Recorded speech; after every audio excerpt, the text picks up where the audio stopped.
Hello friends, this is Otz, and today's video will be a fairly in-depth tier list where we'll be assessing the strengths and weaknesses of every character in the game. We'll be going from the Trapper until the Skull Merchant and everything in between, timestamps in the description of course, and trying to rank them from best to worst. Now keep in mind that even the weakest characters in this roster are all still viable. This doesn't mean that because a character is weak you shouldn't play them, or the reverse. They are all fun in their own ways, pick the one that's best for you. But we will be trying to go into as much detail as possible. Characters that have a consensus that is a little bit more clear, we'll be talking about less. Characters who have a bit more complexity, we will be talking about more. One problem that I run in previous tier lists is that sometimes one single add-on or one single situation makes a killer much stronger or much weaker. So this time I will be using auxiliary graphics to illustrate how much a killer can change depending on outside circumstances. Some killers, for example, can be very weak on average, but then have moments where they become really strong and their potential can go up several tiers. And then there's other characters that are maybe very strong, and no matter what happens, they're always going to be very strong. Even in their worst map, with no add-ons, with absolutely nothing, they all remain at that level. So this graphic should help illustrate that. And with that out of the way, I think we can start. And of course, we're going to be talking first about the character that's been at the top of the tier list forever now, and will probably stay there forever, the Nurse. Alright, so as I'm sure you know, the Nurse has a power that allows her to teleport and hit survivors. This has many effects. The first and most important one is that she ignores common gameplay mechanics that other killers have to play around. Windows, pallets, and other sources of safety are typically not an issue for her, and survivors that are used to playing normally against other characters now have to find themselves using other elements of the game. They have to use line of sight, they have to use tall walls, they have to use double backs and guessing, things that are a lot harder to pull off against a Nurse who is on point. Her teleporting, on top of eliminating some skill from the survivor, as we just explained, also has several other benefits. It doubles up as a very nice mobility tool to catch up or to just go around the map. It also allows her to pretty much completely disregard elevation, little fences, and other things that other killers can be very hindered by. And this just makes her overall very strong. Other killers that are close to this level might have stronger add-ons in the case of Blight, or they might have better synergy with basic attack perks such as Spirit. These have been eliminated from the Nurse. Her best add-ons have been gutted. Her ability to use basic attack perks such as Starstruck or Sloppy Butcher has also been nerfed, but somehow after all these updates she still has come out on top. The nerfs to overall healing speed on survivors, or particular healing speed on survivor, are huge on her. The fact that they removed the burning on her, believe it or not, at high levels also makes a difference. It used to be that you could blind and burn a Nurse with a flashlight and keep her at bay, and this was something that good survivors could do to help, especially to help a teammate, but now that's completely gone. Not only that, one of the most popular perks in the game for survivor, Dead Heart, is now also severely nerfed to the point where you cannot.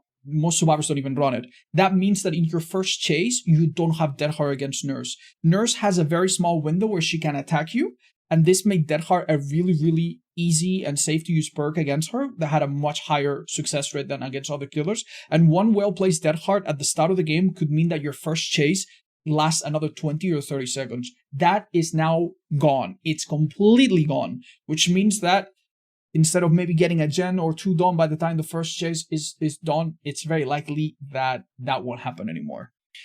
Keeping in mind that she is very versatile, that almost has zero bad maps, that her counterplay gets thinner and thinner every day, and that she has a lot more room for mistake compared to other high tier characters, she's easily the best character in the game, period. With Blight, you need to understand collisions, you need to be precise. With Spirit, one little mistake can set you back quite a bit. With Nurse, if you are off by 10%, it doesn't matter. If you are off by 20%, it probably also doesn't matter. If you make a big mistake and have an extra blink, you can correct it on the spot. If survivors outsmart you and do a thing you didn't expect, sometimes that ends up playing into your favor. There's so many times when a survivor runs back into a Nurse and she messes up her blink and hits you anyway. She is extremely forgiving, and even though people have this notion that she is very hard and she has a very low kill rate because she's very hard, compared to other killers, it is a breeze. It is true that it is a little bit hard to get the hang of her, but once you do, you start kicking ass on a level that many other killers can only dream of. So compared to how strong she is, she's not that hard. And an average or mediocre nurse will often outperform other characters that are playing at the highest level possible. It is sad and it is boring, but yeah, she's the strongest. And as you can see by the variability scale, there's almost never a situation where she's not in the top 3 best killers ever in any given situation. That's the nurse for you. Next up, it's time to talk about the Blight. Now, the Blight's ability is very close to Nurse in terms of being absolutely bonkers. He has arguably better mobility and also a little bit of an easier time picking it up and playing as a normal killer. Unlike Nurse, he can just chase you normally with his normal lunge, normal chasing abilities. He's not slower than Survivors, the way Nurse is.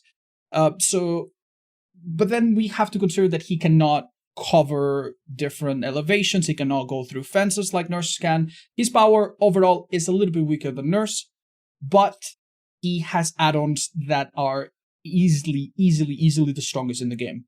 He has 2 Eries, both of which are game-breaking, a few purples that are really stupid, a green and a yellow that are far stronger than almost any other killer yet. And all of these add-ons, they don't do weird effects that are very situational. All of these add-ons are straight to the point. They just buff his power, which is already really good. Arguably, this killer can be even better than Nurse in some situations. And the only reason why it's not higher than Nurse or equal to Nurse is because he's harder to play, has a few more weak holes in his kit, where maybe one bad map, one bad collision can hurt you. And he's overall just requires a little bit more nuance and knowledge than Nurse does. He has far less room for mistake in his approach. Otherwise, though, an absolutely disgusting killer. The fact that Survivors don't have Dead Heart also hurts them a lot and makes Blight even stronger. Keep in mind, any exhaustion perk that makes Survivors fast is almost irrelevant against this killer, because he's more than capable to catch up with very little downtime. But Dead Heart was different. Dead Heart was an amazing perk against this killer. If you knew he was going to hit you and he was in a good position to do some extra bumps, you could time your Dead Heart and either you would be fine or you would get hit and then run off. Just like Nurse, this could mean that the first chase lasted another 10, 15, 20, 30 seconds, whatever. And that was huge, but that's gone. Survivors no longer have Dead Heart on their first chase and probably just don't bring it anymore, which makes Blight even stronger. The fact that healing from Circle of Healing and medkits is also weaker makes this killer even stronger, because he's very good at applying pressure, coming back to hook if you need to. Using all of the meta perks in terms of gen regression is super easy on him. Honestly, you just need to see a Blight player at their best to understand how strong they are. We recently had a very strong player on Blight go on 1,000 win streak. Now, I understand they played very serious and they're a very good player, but 1,000 win streak is insane. And trust me, Nurse players are probably also capable of achieving something of that caliber as well. That's all you need to know about this character. He's absolutely disgusting. Next up, we're moving on to Spirit. And for the first time, we see a character that has the potential to be among the very best, but also the potential to drop down significantly and be good, but not overwhelming. Much of this has to do with what Survivors do, what maps you get, and what add-ons you're using. The Spirit has a power that is overall pretty damn amazing. It makes herself invisible, moves at a very high speed, and if you're accurate with it, there's almost no loop in the game that can keep you away for very long. Some strong pallets might delay you, you might have to get rid of them. You're not going to outplay anyone at check most of the time because they can hear you. But for the most part, you're either going to be removing strong pallets very quickly or getting hits if you're accurate. And this is insanely augmented by a set of add-ons across the board that are really good. Her iridescent and purples are disgusting and some of the strongest add-ons in the game. No need to go into much detail, but the modded outer ring makes her extremely fast. And then there's 2 purples that are disgusting. One of them that increases her recovery and duration by a margin that is gross. And another one that makes heartbeats occur when she comes close to you.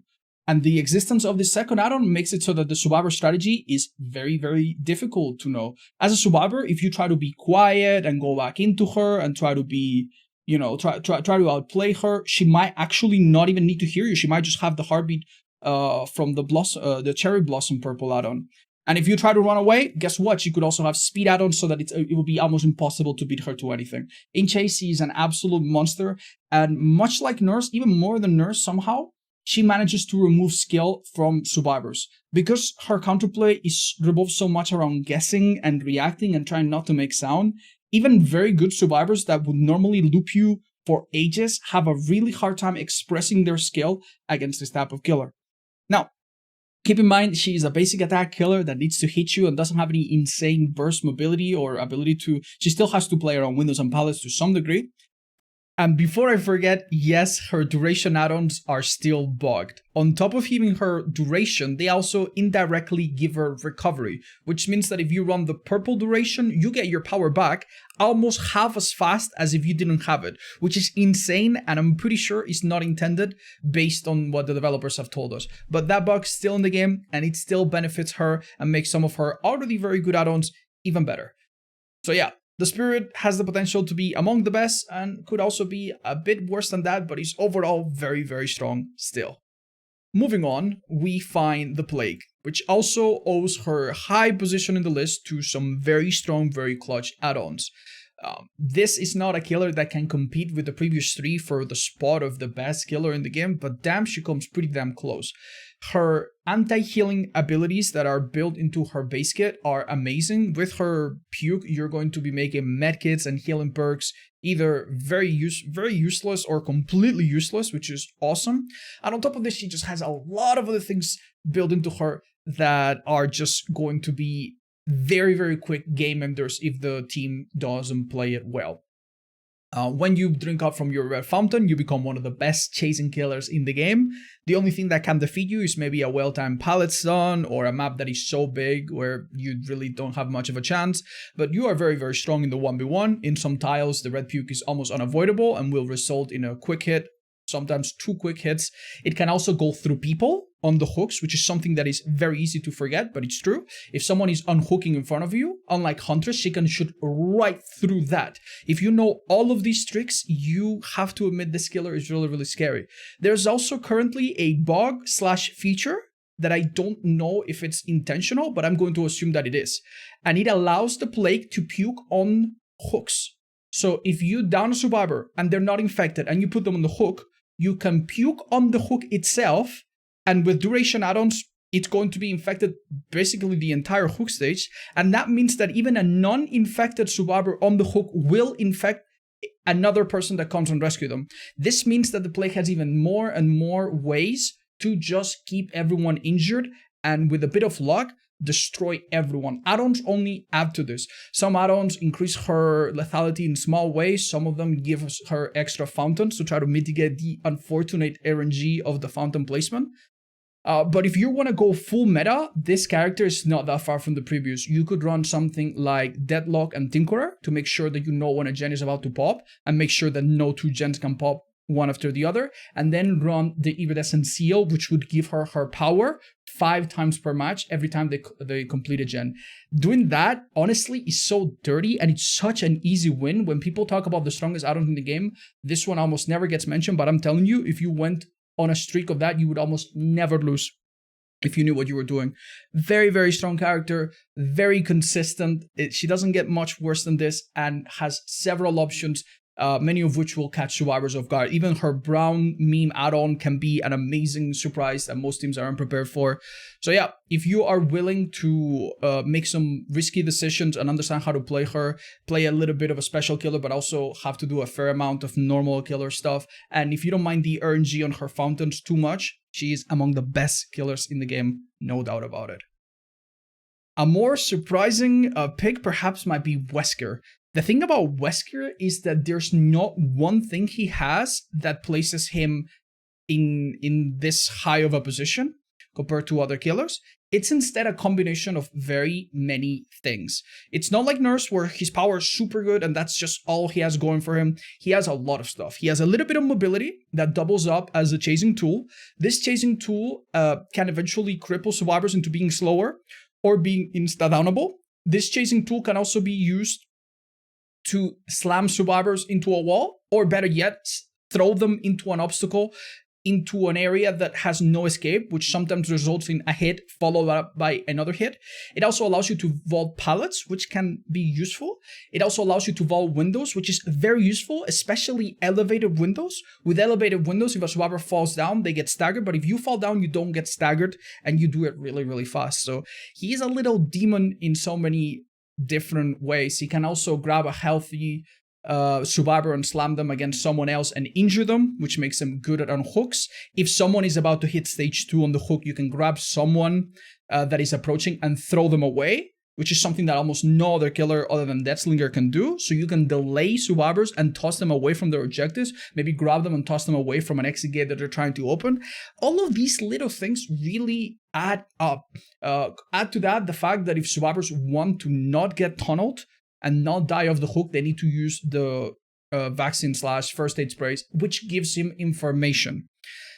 Now, he does have a few mean add-ons to read this information or do something about it or increase his dash, anything like that. Nothing quite like the previous killers, nothing quite like that. His add-ons are pretty mild, but still relatively decent. And guess what? He works perfectly fine without any of these add-ons. The biggest, perhaps, asset out of everything and the biggest thing that makes his potential higher is the fact that he has a lot of little techs and tricks that are difficult to master, but extremely effective and will destroy even really good survivors. A good Wesker can practice flicks and bouncing on certain structures and using elevation to bounce off certain ledges, and it is a wonderful thing to see. If you see what a high level Wesker plays like, you will see just how many loops are just completely unsafe the moment he has his power up. So again, it's a killer where we need to compound absolutely all of these little advantages, which I probably forgot several of. You can probably bring up another thing that he can do that other characters can. There's so many little things that he can do, and all of them add up to a character that is overall extremely consistent. Next up, we are headed to the artist.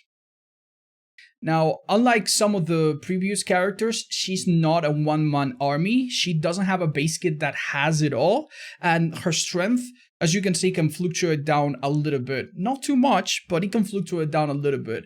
Most of her strengths come from the fact that her add-ons across the board have one or two very good nuclear options that you can almost always bring. Decent low rarity add-ons, one or two high rarity add-ons that are pretty damn scary. And she has excellent, and I mean absolutely excellent synergy with some of the best, meanest perks in the game. You can play very aggressively, get downs and use barbecue to find people healing and send birds and disrupt them constantly. More often than not, you'll see artists with Deadman's Switch and other gen harassing perks, and she's extremely good at being in one part of the map but somehow annoying survivors across the entire map potentially if she's played correctly.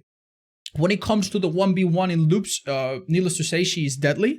As long as her cooldowns allow it, she will down you anywhere. There used to be a little bit of gameplay from the survivors if they have flashlights where they could burn your birds, and that is gone. That doesn't happen anymore. Your birds are completely immune.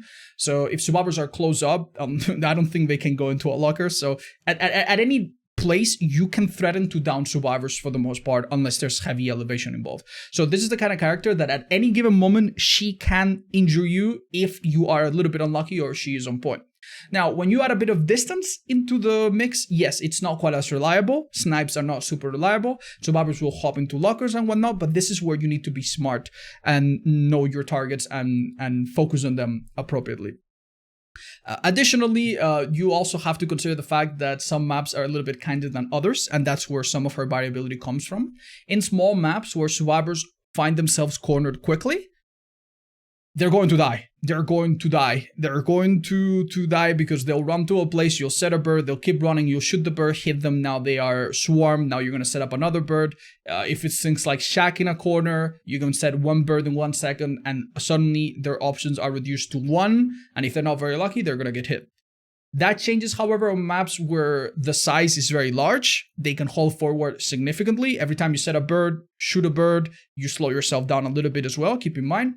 So in this map, survivors will do the hold forward strategy, and that is a little bit annoying, and that's mainly her weakness. Survivors that use the length of the map or the length of the fences to try and make you go on a world tour, and that is maybe the one thing holding her back. Add to that the fact that her iridescents are not extremely threatening, and her strongest add-ons, even though they're good, they're not always super impactful. And she is a killer that is fairly strong, but also restrained and has a fair amount of counterplay. Overall, I think this is a very fair placement for her. Next up is Oni. And Oni is one of those characters that you can never be relaxed around. He has such an explosive power that he's capable of insta-downing survivors one after another.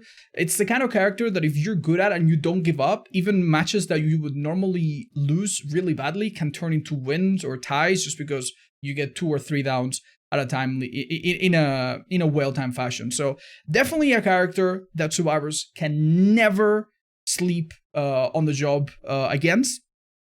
And this is important, because he's very, very good at that. Now, at other things, however, he is a little bit more average, and you will spend a significant part of your life as Oni being a normal M1 killer and getting hits. Guess what? Against normal survivors in a normal lobby, this is still very doable.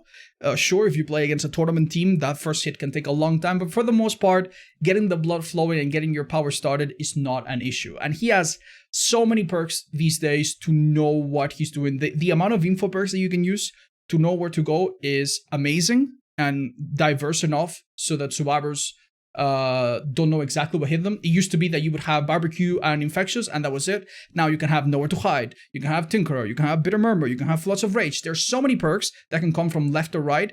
If survivors are not paying attention, as I said, they won't know exactly what's making you find them and what's making you have quick downs. Your biggest enemy as the Oni is the fact that survivors are going to play it much safer. Much like when you play Billy, they understand that every hit counts and every pallet should be used. They will pre-drop pallets, they will split up, they'll never be taking hits for each other, they'll never be staying injured just to see what happens. Survivors will play a lot safer. And unfortunately, on some maps, that is enough of an issue so that you can lose games just because survivors take 0 risks and they just happen to have good items, good spread of gens, and that's all you could do. So that's maybe his biggest weakness. The biggest maps where survivors splitting up means that you get very, very little. Otherwise, though, amazing killer with a very, very high skill ceiling. Understanding all of the quirks to his Blood Fury is extremely important.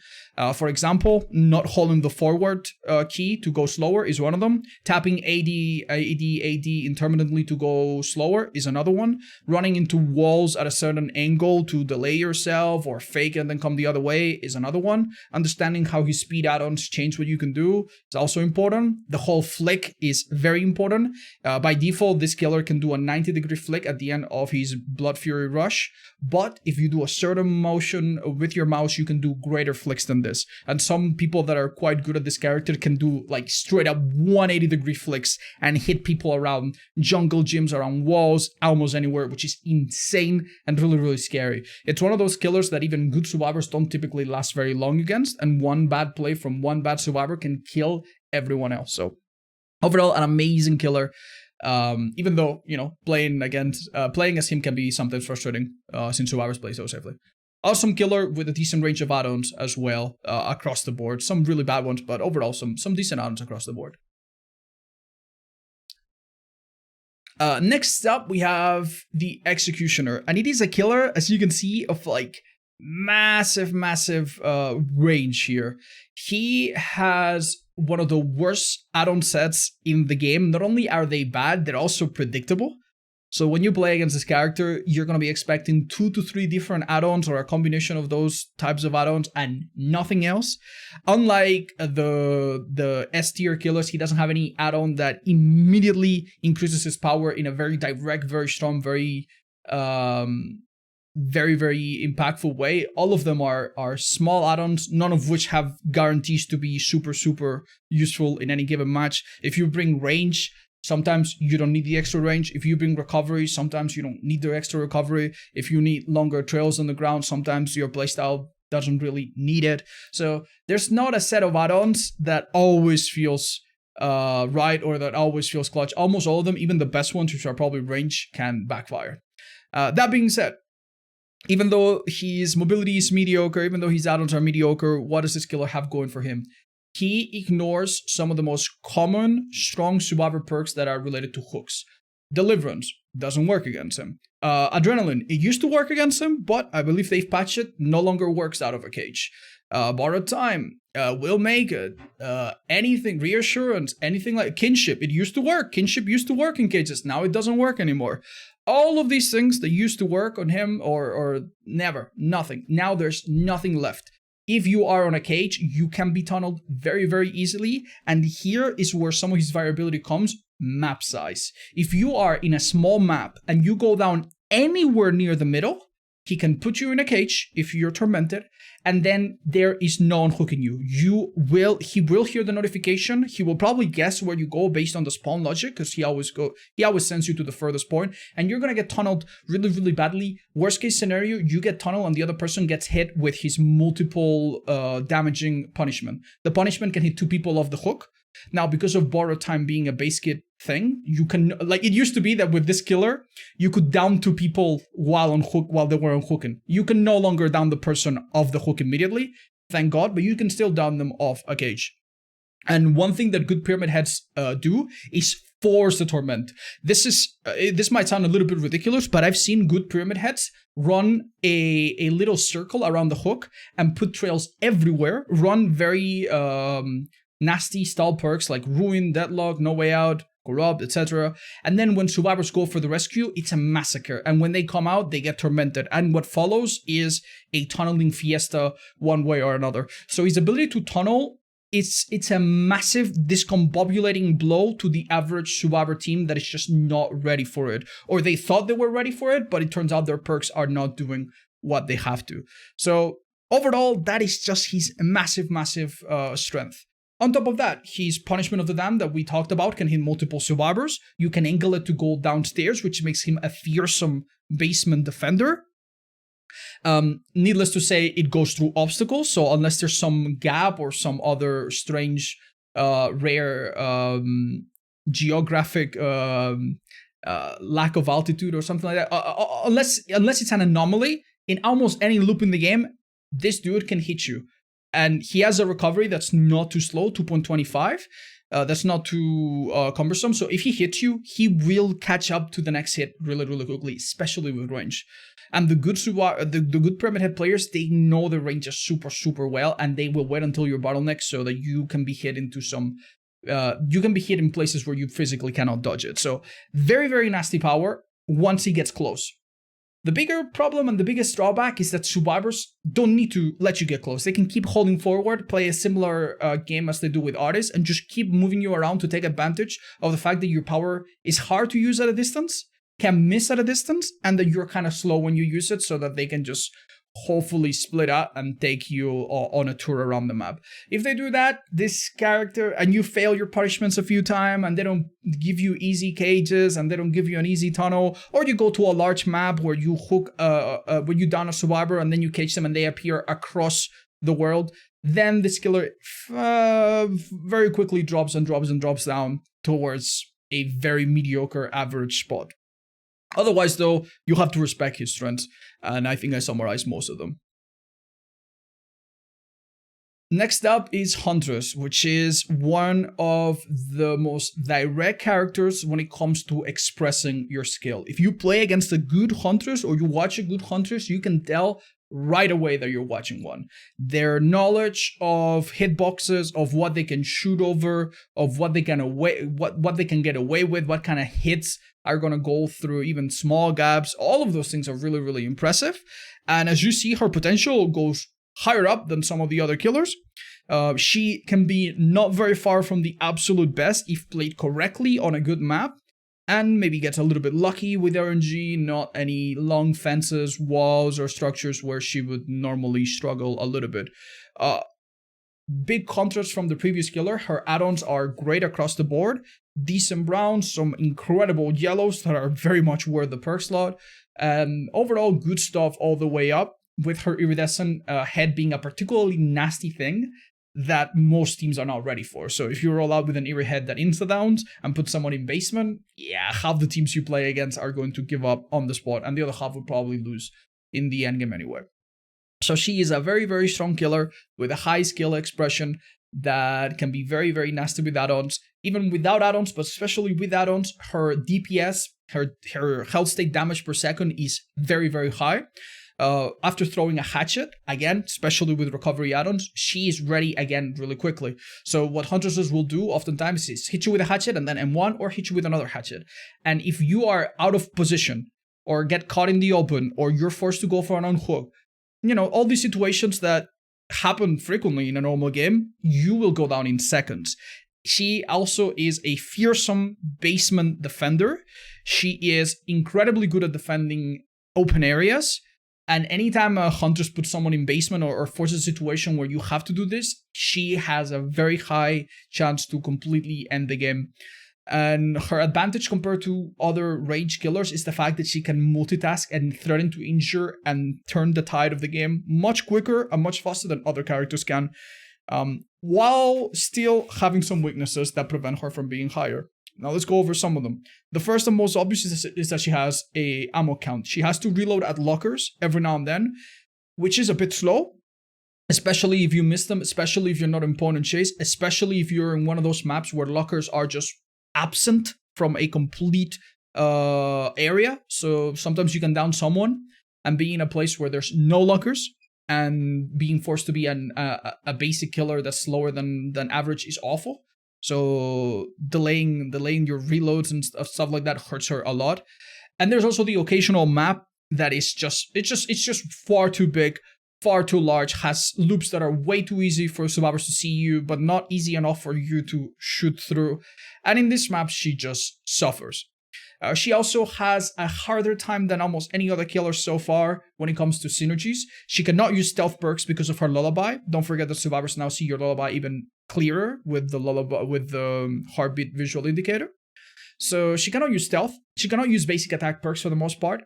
Chase perks on her don't work as well as some others. You might use blood favor and so on, but you're not going to be using Save the Best for Last on her. Let's just put it that way. So what she's left with is mostly info perks, which can be countered by distortion of the record and other things which are sometimes hard to see coming, and just passive slowdown, corrupt, deadlock, no way out. Those perks, however, work pretty well on her, and that's basically what you're going to be doing. So you're perhaps a little bit more predictable than other characters and a little bit more limited in what you can bring. But otherwise, very, very strong character. I'm sure we can all agree on that much. Next up is the Hag, and believe it or not, she is not much higher in the tier list than before, but she has won significant battles as of the latest update. What are the most recent happenings to the Hag? Well, number one, and perhaps most important, Circle of Healing. Circle of Healing was one of the most popular perks, especially at higher levels, in the game by far. And not only was it popular, but it's the kind of perk that if one person brings it, it's not one person using it, it's the entire team using it. And if you have two people with Circle of Healing, you can expect the boons to stay up the whole time. Circle of Healing single-handedly killed a part of the Hag, which was her ability to take advantage of teams that are not coordinated. When teams are not coordinated, and there's no circles of healing where they can go and self-care and self-heal, survivors are like headless chickens. They run around, they step into your traps, they go to a part of the map where you set up, they maybe go down next to a gen or a hook or some other point of interest where you're going to keep them there forever. But with Circle of Healing, anytime you hit a survivor, their smarter side wakes up and realizes, okay, she's not chasing me. She's not a killer that can chase you because she's not normal speed and she doesn't have any help in chase. So I'm going to go back to the area that is safe, that I've been to, and I'm going to heal there. And once I'm healed, I'll be back. And this is a stalling, a prophylactic move that just works against Hag. If you go back and heal, and anyone that's injured goes back and heal instead of giving a down, you're going to lose as a Hag. You don't have anything to defend. The gens are going to get done eventually. You can't just trap the gens and have that work like maybe Skull Merchant can do. You're going to lose in those situations. So with Circle of Healing, even very weak teams were capable of pulling this off in a very logical manner. But that is gone. Circle of Healing now only works when two people are there to heal each other. It's still good, don't get me wrong, but it's not the same thing where each person can just go there individually. They have to coordinate. And this has helped the Hag a lot. They also removed the interaction with flashlights. If you want to remove a trap by yourself now, you can walk to it, crouch, get to the center, and then destroy it. Or just do the same thing that most survivors have done, which is to go there and just trigger it from the edge and run back. You no longer can use a flashlight to quickly destroy multiple traps one after another. There's ups and downs, but overall, this is a massive help to Hag. It used to be that you might want to run flanklings against multiple flashlights, and that survivors would force your hand during unhooks, right? Let's say you have someone in basement. Someone goes there, they use a little flashy, they get rid of it. If you're not close, that's a free escape. But now it's not the same. Now, if they want to go and disarm it, it takes a long time. It takes a very long time. And during that time, you can go there and then bother them. And if they make one mistake, bam, they get hit immediately. And if they trigger it, well, you can just teleport and prevent the unhook or get an exchange. Either way, the new situation with flashlights helps the Hag and makes her setup easier to keep up with. Easier to keep up and harder to disrupt. And here is the most important thing that you need to do against a Hag. You need to disrupt her. If you play against teams that know that it's a Hag somehow, they catch on really quickly, and they have a person or two on and off disrupt your traps, if you're not very smart and don't adapt to that really quickly, you're going to lose. And even if you don't lose, you're gonna be hindered in your ability to set up traps. Most teams, thank the Lord, don't do any of this. They spawn on a gen, they do a gen, maybe they look for another gen if the gen is corrupted. Eventually they run into you, they trigger a trap maybe, and then they go back to it. They don't think of harassing you and making it really difficult. Or if they do, they're not very good at it and it backfires and it ends with them being injured and useless for the next few seconds. Eventually someone goes down, you hook this person, you have a setup, and survivors, I've just found on average, are just not that good at dealing with it. Add to this the fact that the Hag has, for the most part, an amazing range of add-ons. From browns to greens, you have add-ons that are good, better, and even better. Even the brown add-ons are really good overall.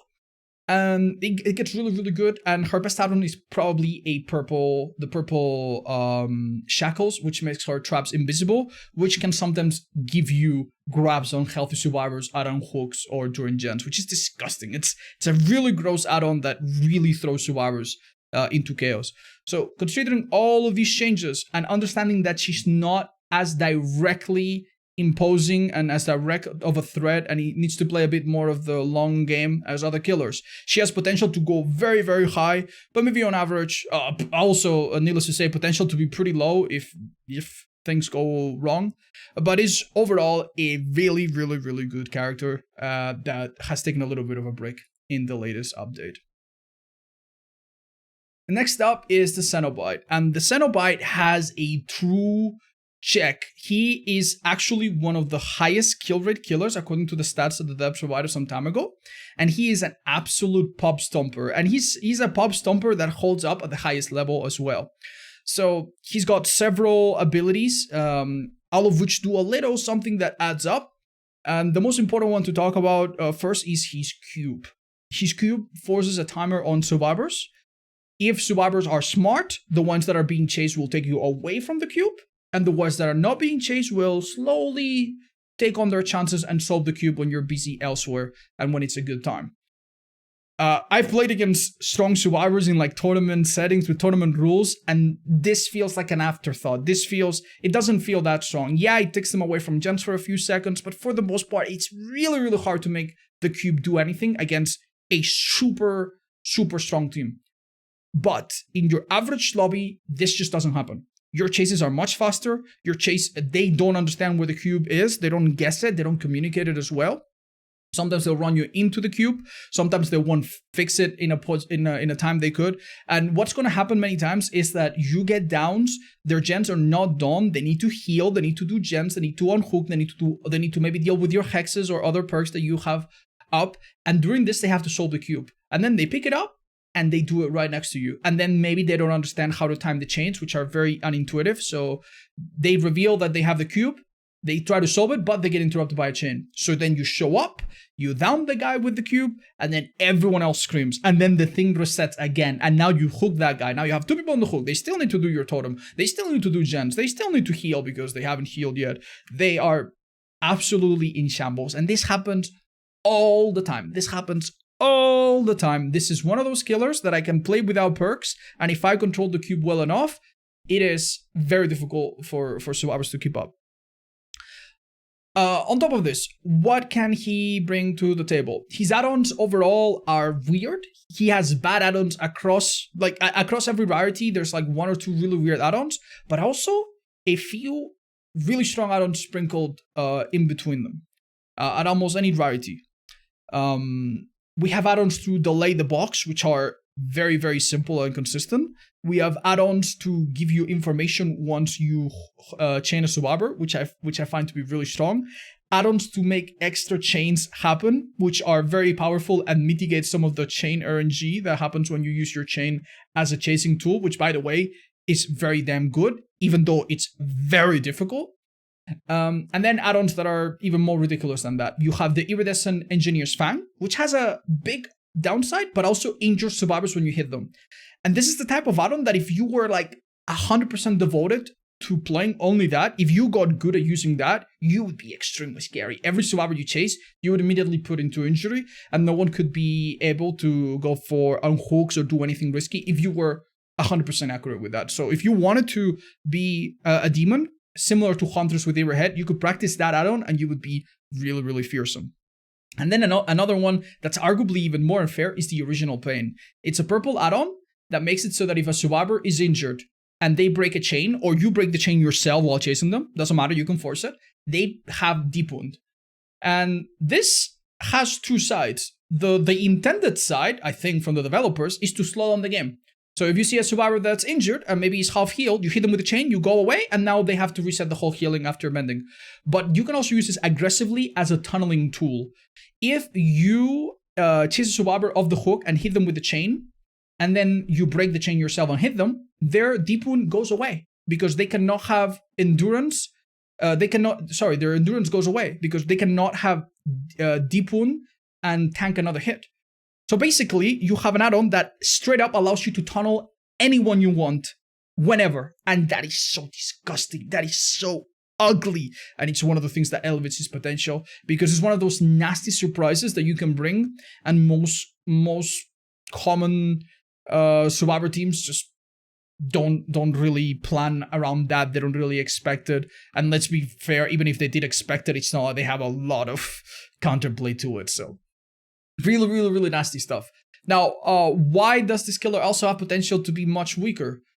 Sometimes you will be unlucky and the box will be in a bad spot. They'll pick it up when you can do nothing. They'll take you on some chases where your power is hard to use.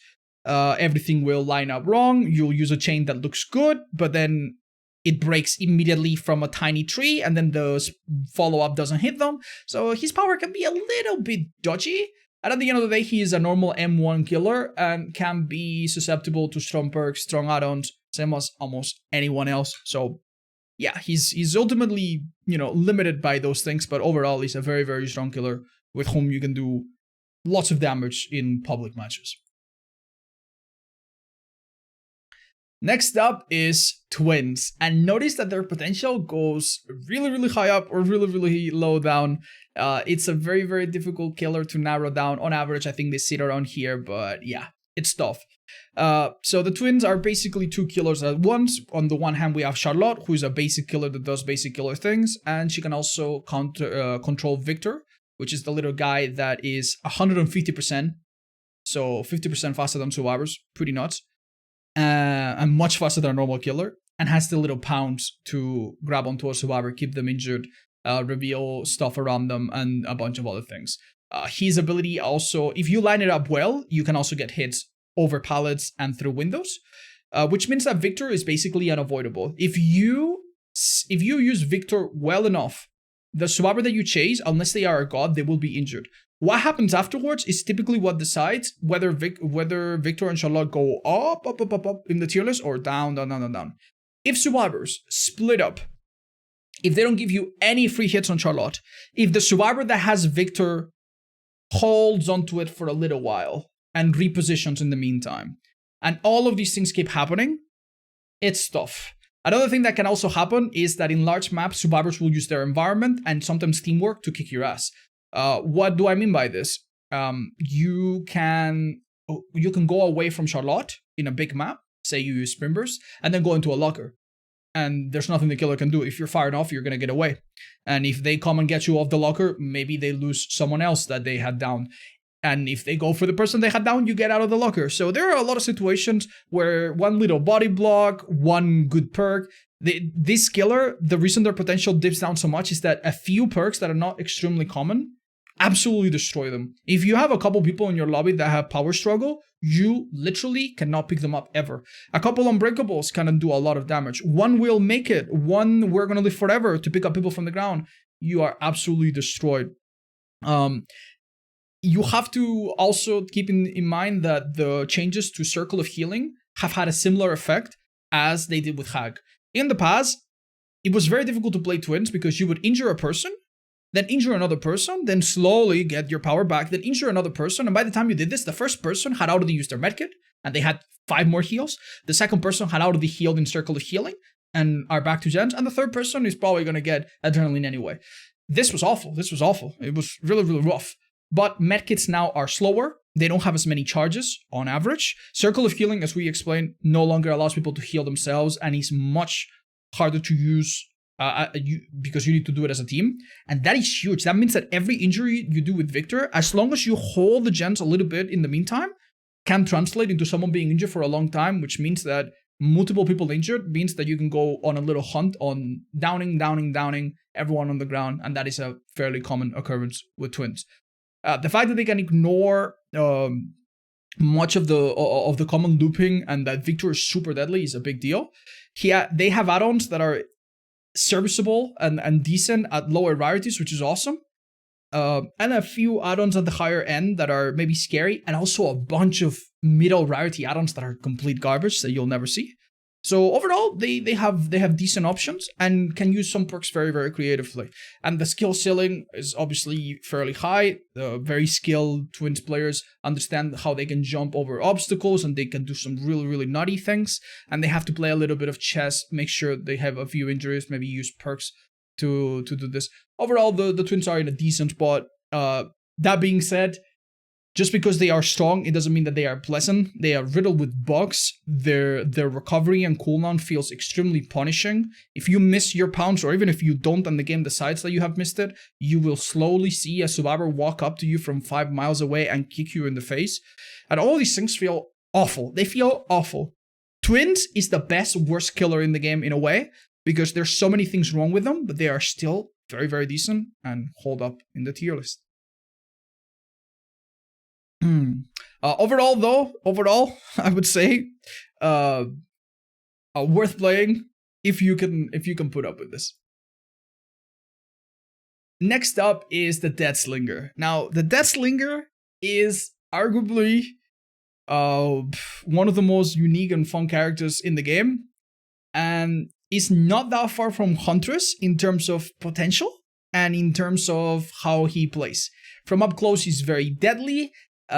Most loops that have a hole or a gap are going to result in a hit, even more so than Huntress, because his gun is faster and can go through smaller gaps.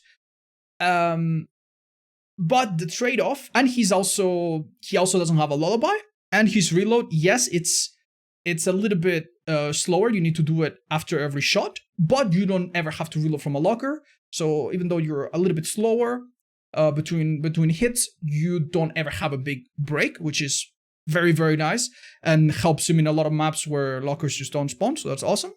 But the biggest catch on Deathslinger is that he doesn't have the ability to instantly do back-to-back hits with his base kit or with add-ons the same way that Huntress can. But don't worry, because this isn't that alone already makes him a little bit less powerful in a normal public match. In a normal public match, the Huntress puts someone in the basement and survivors just straight up give up or die trying. The Deathslinger, he has an ability to make them deep wound after every hit, which is nice. It builds up pressure, but no one's gonna be deadly afraid of a Deathslinger. But you can make them be with certain add-ons, perks, and sometimes both of them together. With his Iridescent add-on, by the way, which is pretty damn strong, and one of the reasons his potential goes up significantly, you have insta-down from a slight range, which is incredibly mean, and can make some very bad maps very bad maps into good maps, and good maps into even better maps. Say Midwich is a map that you dislike because they run down the corridors. Well, now if you catch them once, they go down straight up. And when you hit them, you can also use perks to have a similar level of damage per second as Huntress. With Save for Last, which is a very popular pick, you will be recovering really quickly and be able to shoot them right away. With insta-down perks such as Noed, Haunted Ground, you can do a similar thing as Eerie Head, where you just insta-down them. And also, there is another option, which is the Cigar. With the Cigar, you save up 1 whole second when breaking your own chain, and some of the better slingers out there swear by this add-on and say it's one of his best. So you can shoot a survivor, break your own chain by waiting, and then be ready really quickly to do a 1-2 left right. Good night. So he's very, very good also at keeping up, although not quite as powerful as Huntress. And he's also a little bit map dependent, just like her. Some maps are so big and so large, or have such long walls that you'll have to go around, that you will curse the heavens. And he doesn't have an insane mobility like some of the other killers we've seen to make up for this. So yeah, needless to say, he's also a little bit frustrating when you miss your shots, or you miss by an inch, or other things are just, on your way. So overall, in a decent place, definitely can spy gap in potential, and perhaps go down a little bit based on what you see. Next up is the latest killer to come out, the Skull Merchant, and she is a very, very strange cookie. Keep in mind that when the Skull Merchant dropped, I would have put her easily 2 tiers down. She was in a much worse spot. She had an uncanny ability to defend 3 gens and to delay the game, which she still has to some degree. But she didn't have anything past that. So it meant that the only reason you would win is because survivors were just bored. If the survivors that you played against were as invested as you are in playing it to the end, you wouldn't win that often compared to other killers.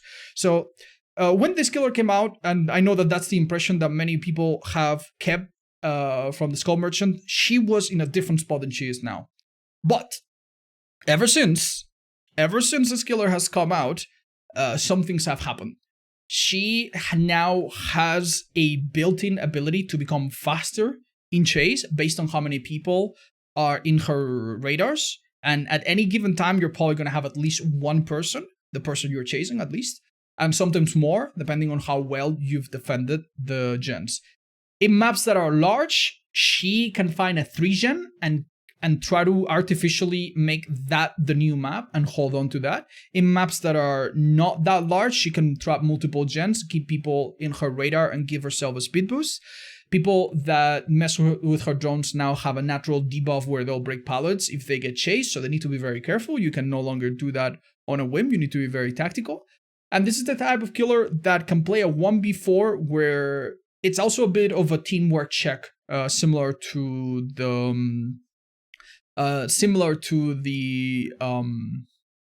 Cenobite Pinhead.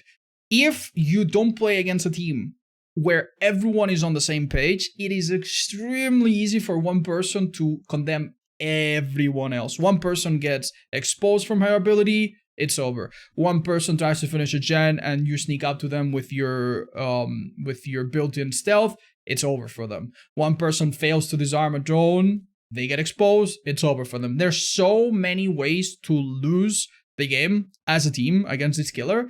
Everyone needs to be on point. She also has a lot of nasty little things that she can do, such as going on second floors or the basement or different elevations and placing drones there so that it's almost unavoidable for some survivors in some situations to go on an area and get rid of the drone, which is insane and not a lot of people do. And the thing about this character is that you can play him in a few different ways. Holding on to 3 gens with certain add-ons, still very effective.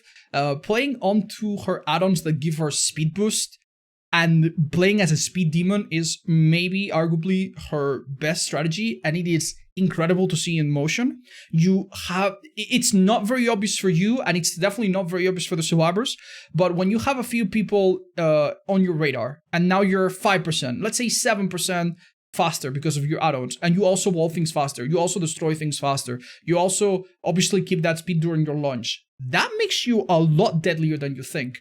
And this character is so good at securing parts of the map that I find her really consistent at holding on to gens even without extreme need of perks. So that is a point to her favor. That being said, she is still a basic killer, and sometimes that means that your first chases or some chases around at any point during the game can be extremely boring, especially if you don't have add-ons to help you out or add-ons that do something very directly.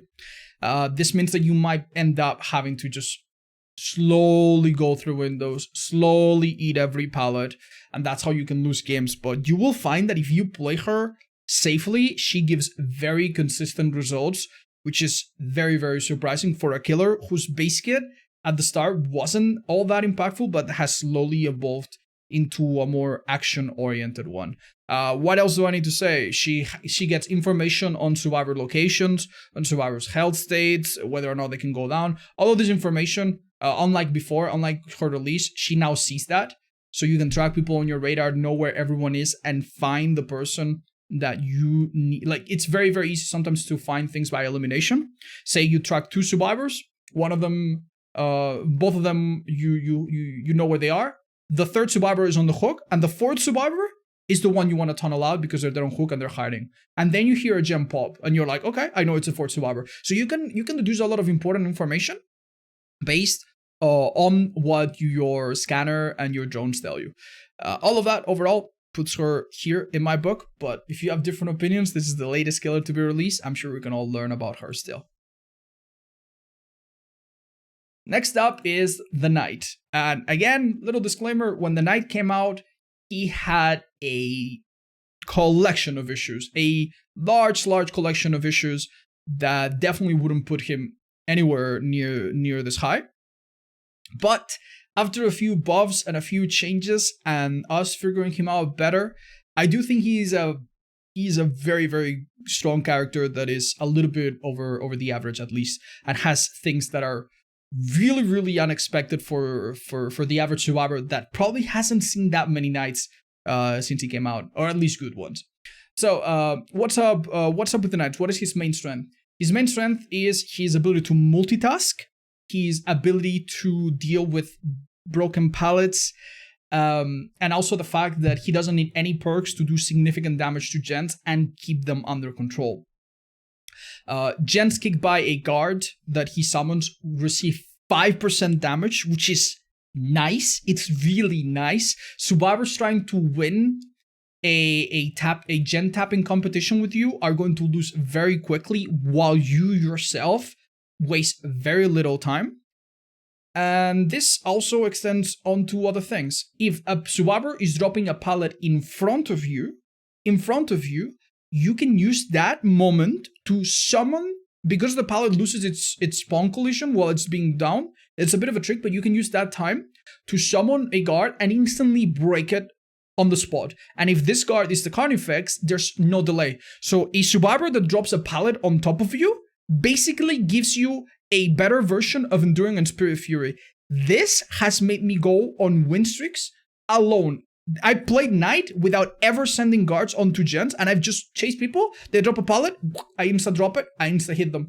You would be surprised how much this messes with people and how tricky it is for them to play them, to play the pallets right, and how quickly they go down when they don't, especially when they panic. When you're inside the head of a Subaru, you're like, oh, they're dead on hook, they want to drop this pallet, and you know 100% what they're going to do. He becomes really, really, really scary. Obviously, in any other small tile where they're cornered, you just pop a guard and watch them panic.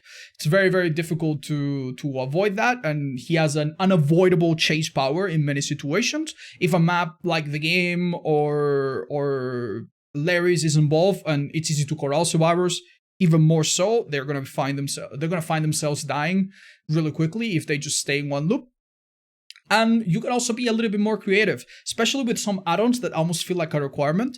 You can send guards further away, and the further you send them, the faster they begin chasing survivors, to the point where with some info perks, you can reliably put pressure and sometimes injure survivors from a distance, maybe while you're doing something else. If you have a good mastering of doing all of this at once, and you're good at this multitasking, the Knight becomes a nasty, nasty killer. You can preemptively break breakable walls that are beneficial to you. You can sometimes leave guards by hooks or gens to scare off teams that are a little bit too shy to make a move, which works way more often than it should. And his add-ons, even though they are good on the yellow and brown department and feel almost necessary, there's also some scary ones, especially one iridescent or two, that can have some clutch uses that could catch survivors off. I've definitely died to eerie add-on Knight plays that catch you off guard by blocking the exit gate last second, or spawning in a guard that also inflicts you with expose and you go down immediately after. So there are some nasty things that the Knight can do, and he's a mostly consistent killer at doing them for the most part. What's going to happen though? You're sometimes going to see some very annoying things. Number one, which I'm not going to consider a lot because it's a bug, is the fact that while you're traveling as a spirit form, if you spawn a Knight and a pallet is dropped, you will get stunned. And that shouldn't happen. That is a bug, and it's very annoying. And I'm just going to, for the sake of this tier list, assume that it's fixed tomorrow. Another thing that can also happen is that there are some quirks that the guards have that can make them really, really stupid. I've seen guards get stuck in places that they shouldn't, or take paths that make no sense. And there's also some tricks that survivors can do that they almost never know. So you don't have to worry too much, but some things survivors can do to delay guards. I'm talking going around things and grabbing the flag, which can sometimes happen, or dropping a pallet in chase. If they drop a pallet in chase, the guards don't go through that pallet. They go through the pallet if it's already dropped, but if they drop it during that chase, they actually go around. So strong pallets like Shag and so on, sometimes survivors can use them against you and your guards at the same time and still be just fine. But that doesn't happen too often, as I mentioned. So overall, the Knight is a very, very serviceable character that for the most part feels fairly strong. With Demogorgon, we arrive at a very elegant middle point. He, I think, is the embodiment of an average killer, which is not a bad thing, by the way. It's not a bad thing to be average in DBD, especially considering the bottom killers. He has a little bit of everything and is much of a jack of all trades, master of none. A little bit of mobility when using his shred from elevation and using his teleport. A little bit of information from holding his power and detecting people around his active portals. A little bit of pallet break and utility by breaking pallets and walls with his pounds, which can be a bit faster with a very common yellow add-on. And a little bit of chase power because he's got a big chompy attack. Now this attack seems fairly straightforward, but has a lot of nuance to it, and as you can see, his potential it goes up significantly. He's not destined to just be average and that's it. He can go a little bit above average when played really, really well by competent people that know all of these nuances. So what can you do with these pounds? You can use it to bounce off on top of loops. You can use it to gain mobility. You can use it to hit people at the side edges of your hitboxes, which means that you can hit people that you barely see. I've seen people do a short one to fake dead hard, to bait dead hard. I've seen people use it to block a window that a survivor is running into. You can use your pounce in very creative ways, and it has very little punishment for faking it, so you can use it as a very effective zoning tool. So overall, the Demogorgon has a really nice kit and is a little bit good at everything. Awesome. Now, where do we run into problems? As an average killer that doesn't have anything too strong, you don't have a lot of tools to immediately punish survivors that make a mistake. Unless you're already at, say, 6 stacks, so say the best for last, and you're already kicking ass. Survivors don't just die when they make a misplay, and this is something that happens to many other killers. Many of the other killers we've mentioned, if they fail to pick up the box, or if they do this one mistake, they either die on the spot or condemn the whole team. With Demogorgon, the teamwork that survivors need is not that, it doesn't put any pressure on their teamwork. If they destroy your portals, fine. If they don't destroy your portals, whatever, they're not that fast, they're not that strong. If they're okay in chase and they split up a little bit, that's all it takes. They don't need anything insane.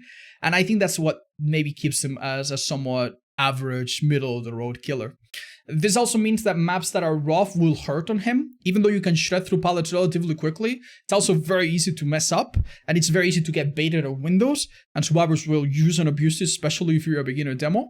And it's very easy to go on a chase that just takes forever because survivors has pallet, pallet, pallet, pallet, window, pallet, pallet, window, pallet, and windows opportunity to make sure that they don't miss a single one. So on maps that are rough, this killer will suffer a little bit. Every good survivor perk, every meta thing hurts you a little bit because you don't have any nuclear option. But as long as you're okay with that, as long as you're okay with playing a character that's not over the top and that is fairly average, I think you'll enjoy Demo, and he's a really fun character if you can still play him.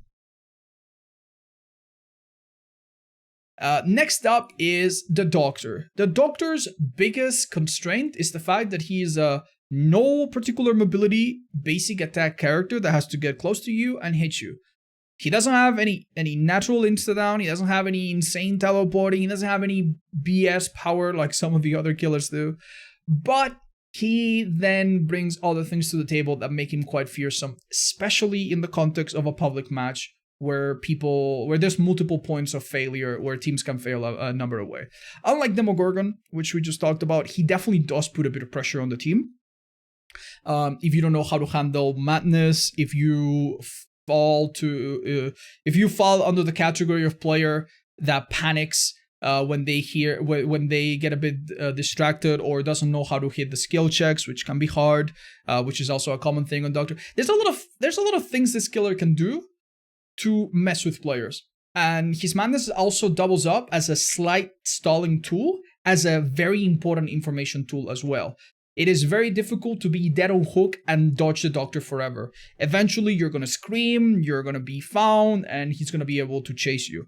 Once he does chase you, even though we said he has no particular mobility, he has a shock that also doubles up as a very effective chase tool that has an enormously high skill ceiling. There are a lot of little techs that you can do with Doctor, where you shock one way, go the other, and survivors, if they get caught, are gonna get hit one way or another. And you can also play around many pallets, which other killers would struggle with. So if you have perks to enhance your chase a little bit, or stall the game along with your power, Doctor is, in my opinion, very, very consistent and very, very good even in maps where you would think he would not be. In particular, I think he excels with perks like Merciless Storm, which in my opinion is very difficult for the average survivor to hit, especially once you start to be -1 or -2 and you have the skill checks coming at different locations on your screen, and God forbid he has a nerving presence. So there are a few perks that you can put on this killer to just straight up make the average 90-second gen shoot up to 110 or 120 seconds.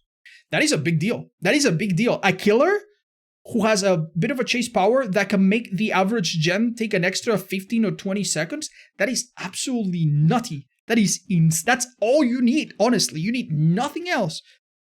On top of that, good synergies with Deadman Switch, good synergies with instant perks, good synergies with anti-healing. He has a lot of options as well, so if you want to play Doctor in 10 matches, you could play him with 10 different themes and 10 different builds. You can go double com add-on and make him a stealth monster. Believe it or not, he can have like a 14-meter terror radius or something like that. Very, very spooky. You can give him hexes and protect them with your shocks and your blasts. You can give him stall perks like DMS, as we talked about, which is his bread and butter. You can make impossible skill check. What am I going to tell you about that? So he's very versatile, can use a different range of builds, and in my experience at least, is very, very consistent and allows and gives you options so that you know where your survivors are and you can choose who to chase. You're never going to be in a situation where you're like, I see one person and I don't want to chase them, but if I don't chase them, maybe I won't find anyone else. Like other characters in the roster have, and where they are forced to run in for perks, so they don't run into that issue. So overall, very consistent. Not the strongest in the game, but definitely a good contender for an amazing pub stomping choice. That's what the Doctor is. Next up, we have the Nemesis, and I think unlike the Doctor, even though he's close on average to the Doctor, he is a much less consistent beast. The problem with Nemesis, right off the bat, is that he spawns 2 zombies in the map. And these 2 zombies in the map, I've seen them go from the highest highs to the lowest lows. I've seen them on their own get 2 downs, just on healthy survivors that were infected, which is insane. And I've also seen them run into trees the entire match. Or worse, just run into me and body block me during a chase. So zombies are extremely inconsistent. I feel like they've gotten a little bit better sometimes, but with the new maps, I still see them run into things. So the zombies are a constant point of frustration. Unlike other characters who've had their flashlight interactions removed, the zombies are still vulnerable to flashlights. So they can be pallet killed, they can be head-on killed, they can be blinded by flashlights, they can just be walked around, they will just make themselves useless. The zombies are just not incredibly consistent. That's not to say that they're good. If I run, when I did my testing on this killer, I found that on average, zombies help you at least directly in 1 instance per match. But that's on average. Sometimes it's 2 or 3, sometimes it's 0. And that is something that you need to understand. This power has a massive discrepancy in performance based on how much the zombies help. And you can use some add-ons and some perks to try to increase their chances of being helpful, but it's only an attempt. It's never guaranteed. On top of that, he also has inconsistency coming from his own tentacle power. His tentacle power is pretty good, but it depends on several things. At the beginning of the match, you are not able to break pallets with it, and that is a pretty big deal. It means that survivors dropping pallets are going to delay you a lot, and that's not good because you're a killer that needs to hit survivors 3 times before you down them with your tentacle. So being delayed is not nice. So you have to get to tier 2. Now, getting to tier 2 can be very, very quick, or it can be very, very slow. What can be the quickest? Very simple. You spawn in, you see a survivor, you hit the survivor. You see another survivor, you hit the other survivor. Bam, tier 2, done. Or it can take you forever. You see a survivor, they get hit by a zombie, you hit them, now you only get 1 point. And then you need to do that 6 more times. 6 more times. Yeah, so getting to tier 2 can take you anywhere from 30 seconds to 3 minutes. And it is very frustrating. Once you get to tier 2 and you're actually committed to a chase, again, it's the same story. If a survivor is cornered in a bad place, and they're vaulting a window and you hit them, they don't make a lot of distance, then you corner them again, get another hit, then they panic, you hit them, bam, they went down, total 20 seconds. They can also do the complete opposite. Take you far away from the objectives, you hit them with a tentacle, they get a speed boost. Why? I don't know, but they get a speed boost. Then you catch up, then you hit them, then they hold forward. Oops, they had the Jonah perk overcome. Alright, catch up. Then you miss an attack, then they run to the corner of the map, then they take you to the very corner, then they go down there, then you down them, then you recover, then you pick them up, then you walk to a hook, oops, it's a little bit far, then you hook them, and then you look around and they've already popped, 3 gens. And of course they've done that. And now go and do that to the next survivor. It's awful. So, what is the ultimate factor that decides whether it's going to take you 20 seconds or 20 minutes to catch someone? A lot of things.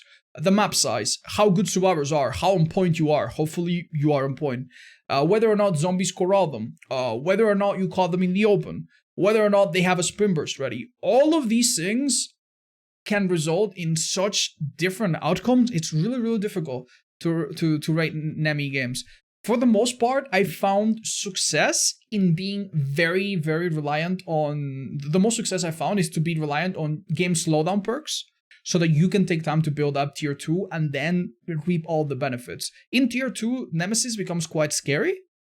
On top of his normal ability to hit survivors through gaps and make most loops somewhat unsafe, he can destroy pallets. He can destroy pallets so fast and so effortlessly that sometimes you don't even have to break pallets that are dropped. Why?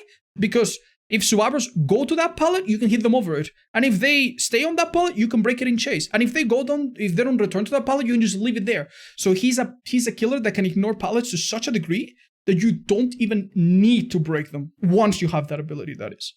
On top of that, his tentacle also becomes even better in tier 3, which takes a little bit. He can hit from a bit further, which is a big deal, believe it or not. And also makes him a bit faster while he holds it, which makes it a lot simpler for you to mind game it. You can hold it as a fake and then cancel it, or hold it and drag it and hit people around corners. And dragging your tentacle is extremely important, by the way. Being able to like drag the tentacle and use the whole width of it. It takes a bit of practice, but once you figure it out, it's how you get hits. Make no mistake, those survivors are easily capable of dodging that, and you have the same cooldown whether you miss or you hit. Which means that misses are punished quite a bit.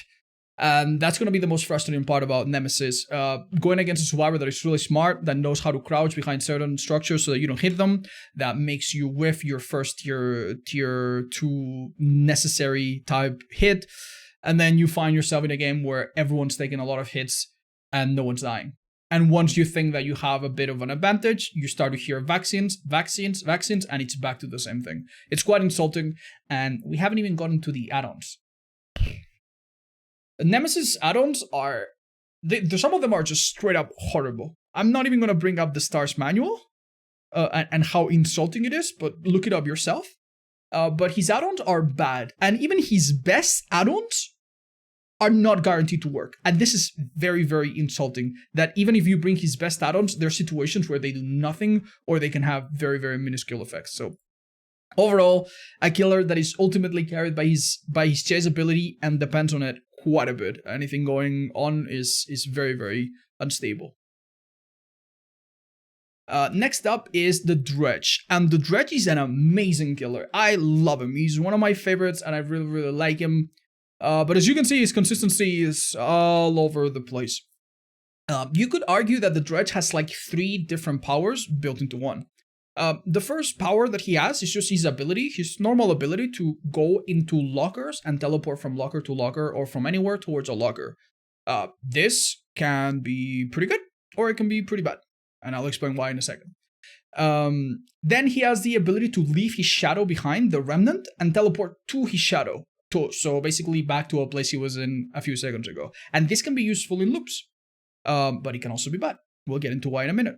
And then he has the whole nightfall thing. As survivors get injured and they get hit and they get hooked, there's a nightfall meter that keeps filling up. And when nightfall hits the full meter, the whole map goes dark. And again, this can be really good or really bad. Let's go over Dredge at his absolute best, where all of these powers work really well. You go on a map that has isolated loops that are not easily connected, and then every pallet is dangerous for the survivors. And there's good visibility, so you see exactly what they're doing. So let's say they try to drop a pallet and play around it, you leave your shadow behind, your remnant, and then you go one way. And if they run into you, you hit them. And if they run into your remnant, you teleport back and you hit them. 100%, they're going to have to run away and take a hit, or else they're going to go down. So your remnant can be amazing there. But then there's the maps where this isn't the case. And the loops are really, really close together. The maps are large. There's no lockers to threaten to teleport to, so you can't even use that. You just rely on your remnant, and every time you use your remnant, they just run away. A bit like they do with Artis or Pyramid Head. They just run away. So you cancel your remnant, and then you keep going. You slow yourself down when you use it. So, all right, catch up. Then use your remnant. They run away again. Then they take a hit. Then you catch up. Then you put your remnant. Then, because there's only one gen left, survivors start to come in to help. And they can run into your remnant to mess with you, to make it disappear. So their teammates coming to help. And now they all get adrenaline and you lost.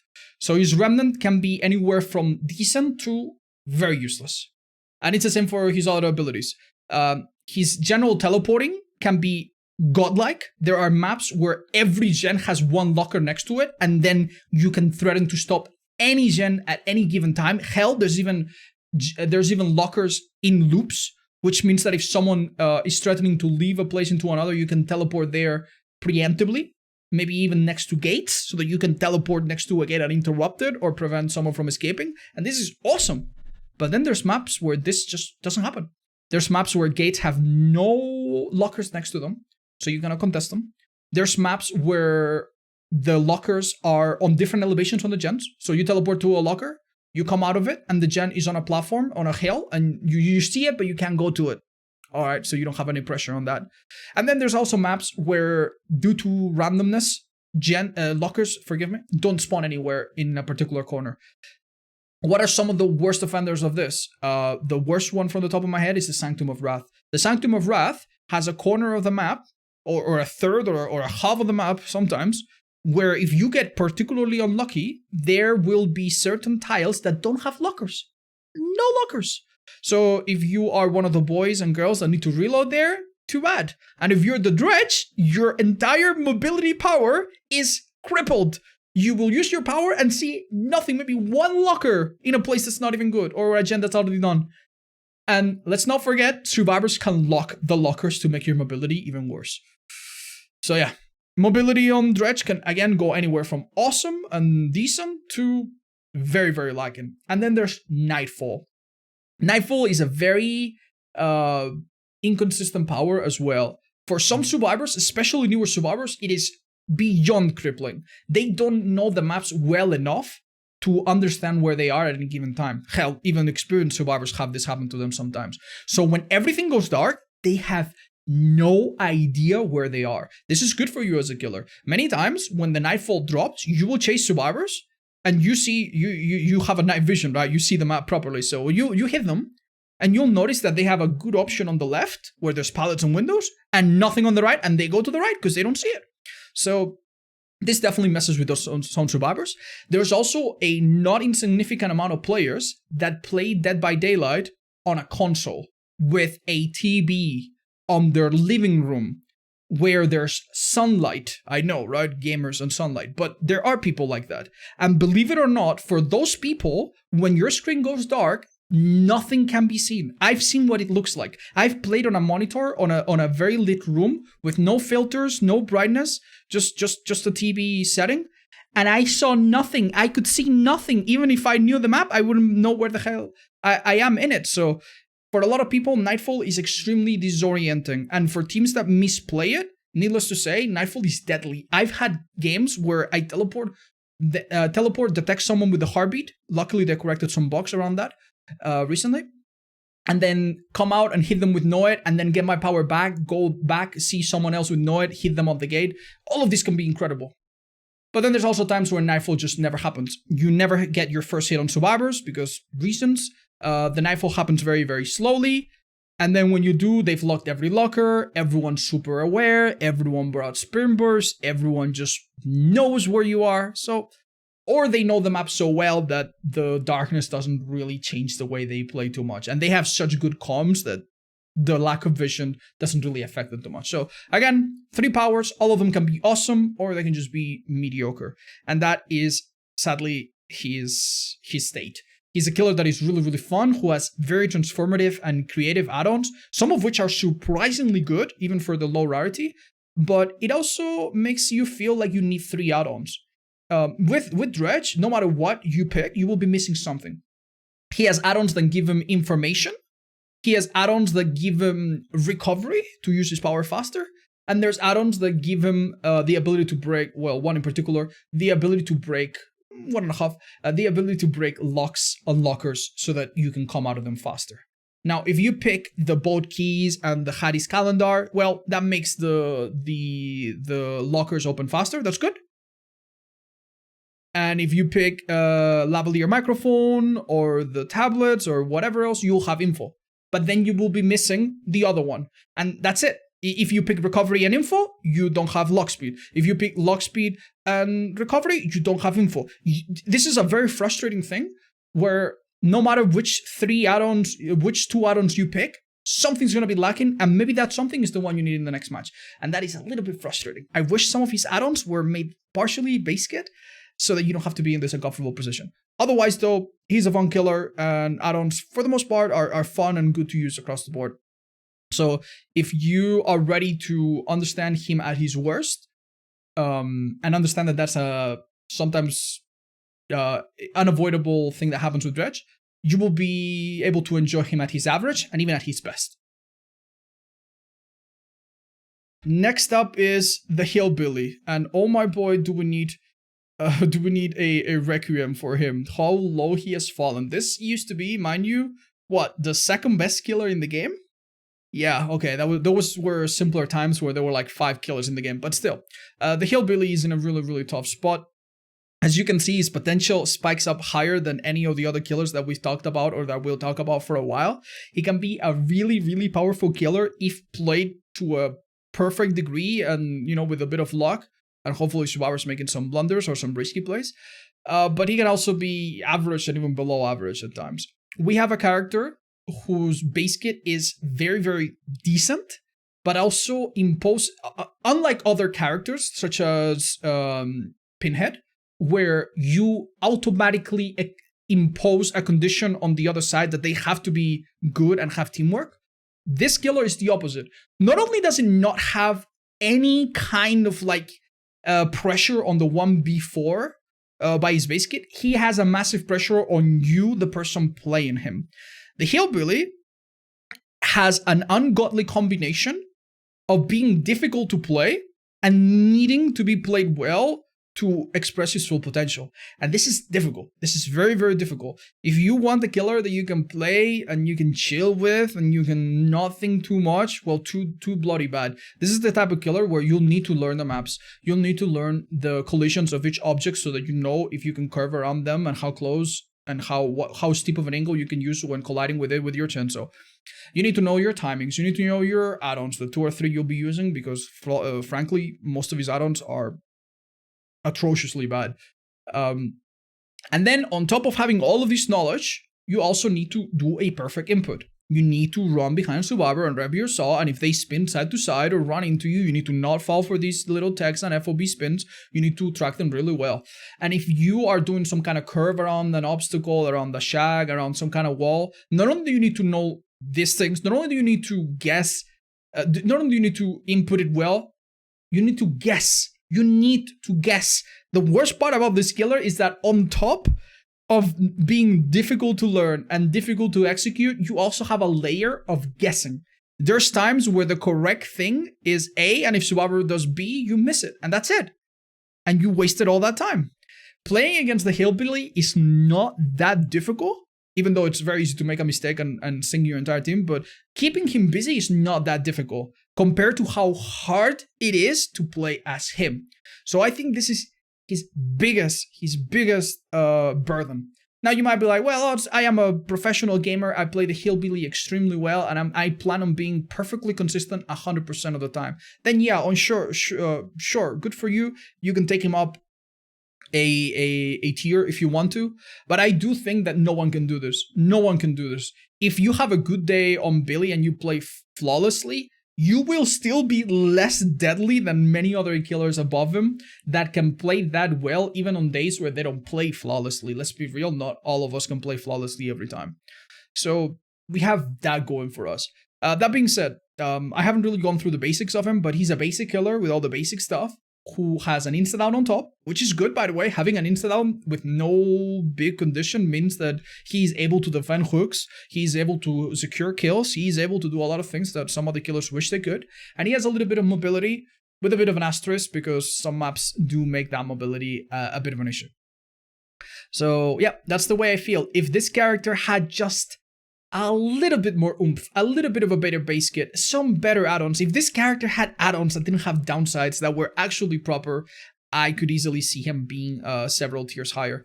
But here we are. That's the state of the Hillbilly right now. Let's now get started with all the collisions and all the weird things, or the fact that survivors can crouch and avoid your Chenso's hit. But let's move on. The Cannibal, very similar to our previous character, and also one of the killers that has the strangest variability, if you will. He is a character whose potential can actually spike a lot higher. And in fact, if you saw my previous tier list, I based his placement more on his potential than his average. So here, his average, you can see, is a little bit on average or below average, but he can spike up pretty significantly above that. Let's talk about that last. Let's talk about the average Cannibal, the average Bubba. The average Bubba is a normal killer with normal speed, normal launch, normal terror radius, normal everything. He has a chainsaw. Unlike Billy's, he doesn't really get much mobility. It's pretty neutral. You don't really use it for mobility, but you can also use it to break pallets and get rid of stuff, which is nice.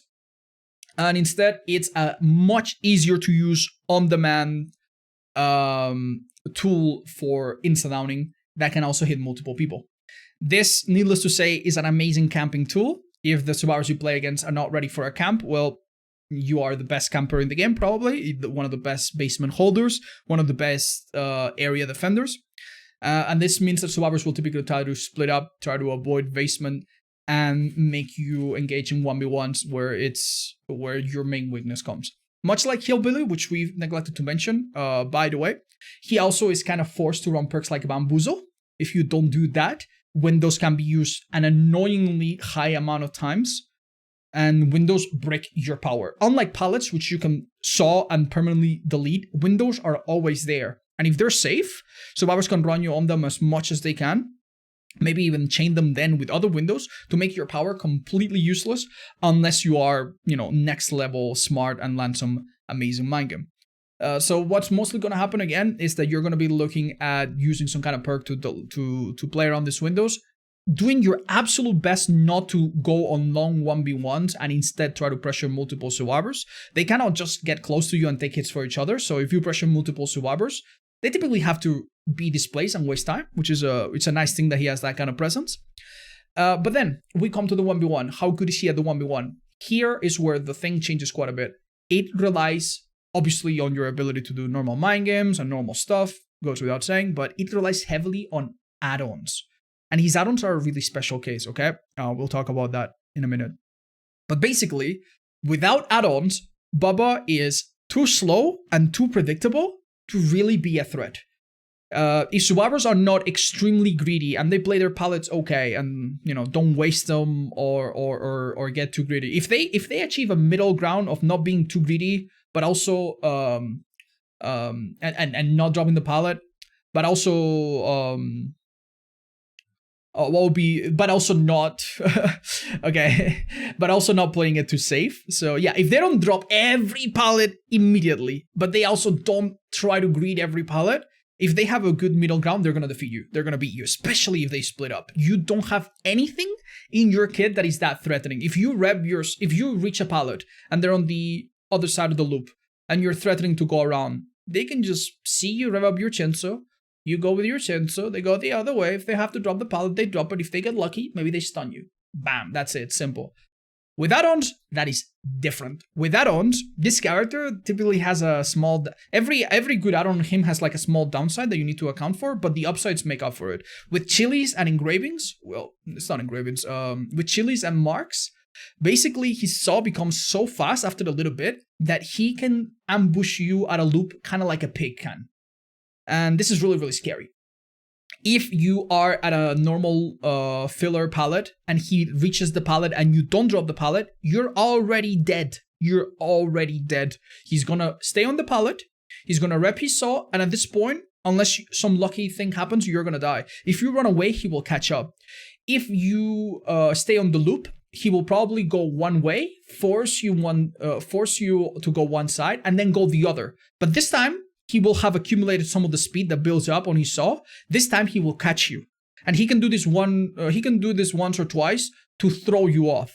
So you're gonna be at a pallet, you're gonna go left, right, and it doesn't matter what you do unless you make a perfect read and are Nostradamus, if he plays it perfectly, he's going to down you with his add-ons. And something similar to this can also happen in TLs and other tall obstacles, which are normally a bit harder, where if he makes a good read and has the add-ons to back it up, you making one tiny play results in you going down. And you going down could easily, if you do it fast enough or in a bad enough place, that could mean that your whole team loses. So that's a lot of potential.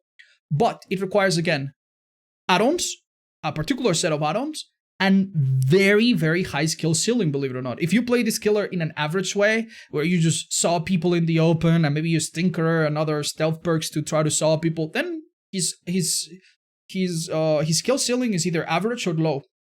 But when you really, really know your timings with the saw and use all of that in chase and use all of these flicks and you do the whole thing where you turn around and hug a wall with your back so that you don't bump into all of these fancy things that the dedicated Baba players do, then he's a bit of a really, really scary monster. And being chased by a player like that, I'm telling you, is something I wish every player in DBD would experience once.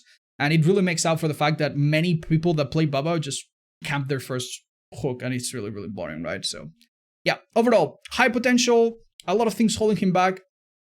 And one thing I said about the add-ons is that they are bugged. Some of his add-ons are bugged positively, and some of them are bugged negatively. And it's really difficult to assess whether the current add-ons are what the devs want or if they're going to be changed. So I'm going to work under the assumption that the add-ons that are bugged are not bugged. And yeah, let's do a quick list of what's going on, right? His iridescent add-on, called the Carburetor Tuning Guide, should be a decent add-on. It's currently completely worthless. It's completely worthless. It has a bug that makes his curving speed take way, way too long to accelerate. So if you use the add-on, you'll see that you move slower than the survivors for seconds. It's awful. There's also a purple add-on that should be interesting, and it's complete worthless. His chilies make you a bit slower during your initial sweep. I don't know if that's intended. Overall, they are good, but they're a bit weaker at the initial saw. Not sure if that's intended. And here's the more important thing. His engravings, aka the marks, the beast marks, they are both stronger than they should be because they apply a multiplier incorrectly. And this makes, according to experienced Baba players, the beast marks, especially the green ones, the best add-on on Baba. Why is it the best add-on? Is it because of the bug? Or would it be okay without the bug? Either way, I'm not so sure, but it's something I hope they resolve. The best case scenario would be that they take away some of his add-on strength and they build it into his base kit so that he's not as add-on reliant. And needless to say, the add-ons that I haven't mentioned are either not too remarkable, and some of them are just straight up garbage, like garbage. Horrible design, horrible utility that you should never ever use, not even as a joke. So yeah, a bit of a sad situation with Cannibal. Next up is Ghostface. It's a killer that is ultimately bottlenecked by the fact that he has no particular mobility, no insane teleporting abilities, and no crazy power to close the gap to survivors or chasing ability. But he makes up for this in other ways. Even though he cannot teleport and hit you at every loop, he is a small killer that can crouch to make himself smaller. Relatively quiet killer. For the most part, because not so much because of his noise. He does make some noise. Oh, by the way, talking about noise, I forgot to mention the Dredge makes a lot of noise. Luckily, the Ghostface is nothing like that. He does make a bit of noise, but because of his ability to remove his terror radius on command on a cooldown, he can sneak up to people, and this makes him already a much better chaser than some of the other basic attack killers that don't even have that luxury, right? So he's a stealth killer that can play in a very simple way of just showing up next to someone and hitting them, or play the long game where his strengths really lie. If he plays the long game and he plans a little bit ahead, what he'll often do is try to mark people and leave them 99'd. So if you see a person on gem from a distance, you can stalk them, leave them 99. Later on, when they come for a body block or for an unhook, or they run into you accidentally, you finish it, mark them, now they're insta-downable, bang, they go down. This simple thing, believe it or not, is his bread and butter. the way you're going to win games as Ghostface is not necessarily by hit and running everything or downing the entire team in 1 minute. That's not going to happen. You're going to make a play where a survivor is unaware of how much you stalked him, if he is aware at all. And later on, you're going to hit that guy when they don't expect him, when they're not ready for it. And suddenly the rest of the team wasn't expecting it. They're not ready to come for the unhook or for the whatever thing they're going to do. And everybody falls one by one after that. It is very satisfying to play Ghostface when he works. The good Ghostface players have an uncanny ability to find angles. You can go on a second floor, look through a gap that looks through a hole that has a little angle on a gen that always spawns there. So I've seen pictures of Ghostface albums of like collections of places where you can go to stalk survivors. And he also has a few, his add-on situation is quite funny. He does have a few add-ons that are not very remarkable, but overall, from bottom to top, there are good add-ons spread throughout. His brown add-ons are insane, which means that even if you're on a budget, you can go with very, very competitive add-ons. Some really great greens, some really sneaky purples, including one that can damage gens and block gens, which is, I think, very unique in the entire roster, and very powerful iridescence as well. So overall, add-on situation, pretty damn good. The healing changes that came with Circle of Healing also, needless to say, have benefited him. Before going against Circle of Healing and going against teams that could heal themselves multiple times with a single medkit was rough. That is a little bit better, so hooray for him. The problem is going to happen when survivors, which more often than not are the spawn of the devil, send you to a map offering of their choosing. And let's be real, they're not going to send you to Midwich, they're not going to send you to Laris, they're going to send you to the farm, to maps that are big, that they understand well, that their perks work well over, and try to abuse all of the safe spots that they possibly can. And that's where your lack of direct chase power will maybe hurt you. Luckily, you can make up for it. In fact, some experienced Ghostface players like to run the play with your foot so that they can just be stalking demons and then suddenly be faster than anyone else. Sometimes you can use the drop sheet knife to get the 10% speed boost. There are some things you can do. You're not completely crouching, can be useful in some loops to make them lose sight of you and then risk a 50-50. There are some small things you can use in chase. You're not completely lacking in tools, but definitely not to the level of some of the other killers that have a very direct, very reliable chase power that is a constant threat. So that's where most of your losses will come from. And needless to say, big maps are tough, and this is a killer that suffers from blunders a lot. The difference between a survivor getting 9, let's say that you're trying to mark a survivor coming out of basement and then down them, but you make a tiny mistake and someone spots you. Or you try to lean, and because this is a very annoying thing, because leaning is dedicated, it's server-based, you can have your leaning cancel. This wasn't a thing, by the way. When Ghostface came out, this game was peer-to-peer, and if you went to a wall and tried to lean, you would lean right away. But now, depending on your ping, at least from my experience, you can lean on a wall, and the leaning, like, it fails, and then you start again, and now you're a second late. So either through a mistake of your own or a mistake that the game imposes on you, sometimes you will fail to mark a target, and now you'll just hit them.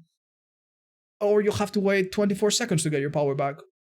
These mistakes are costly, and sometimes, as I said, they're not even your fault, and that's where you're going to lose games. And survivors just playing really, really safe, or being extremely coordinated, or harassing you out of cover every now and then, you know. These things will hurt. You just ultimately don't have as many tools as some of the other killers.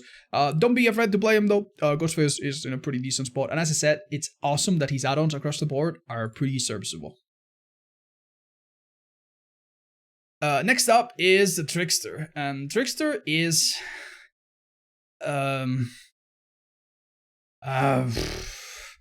he's a strange character. He has some strengths that are very, very pronounced, hence why you can see his potential go up very significantly, but also weaknesses that will eventually catch up to you.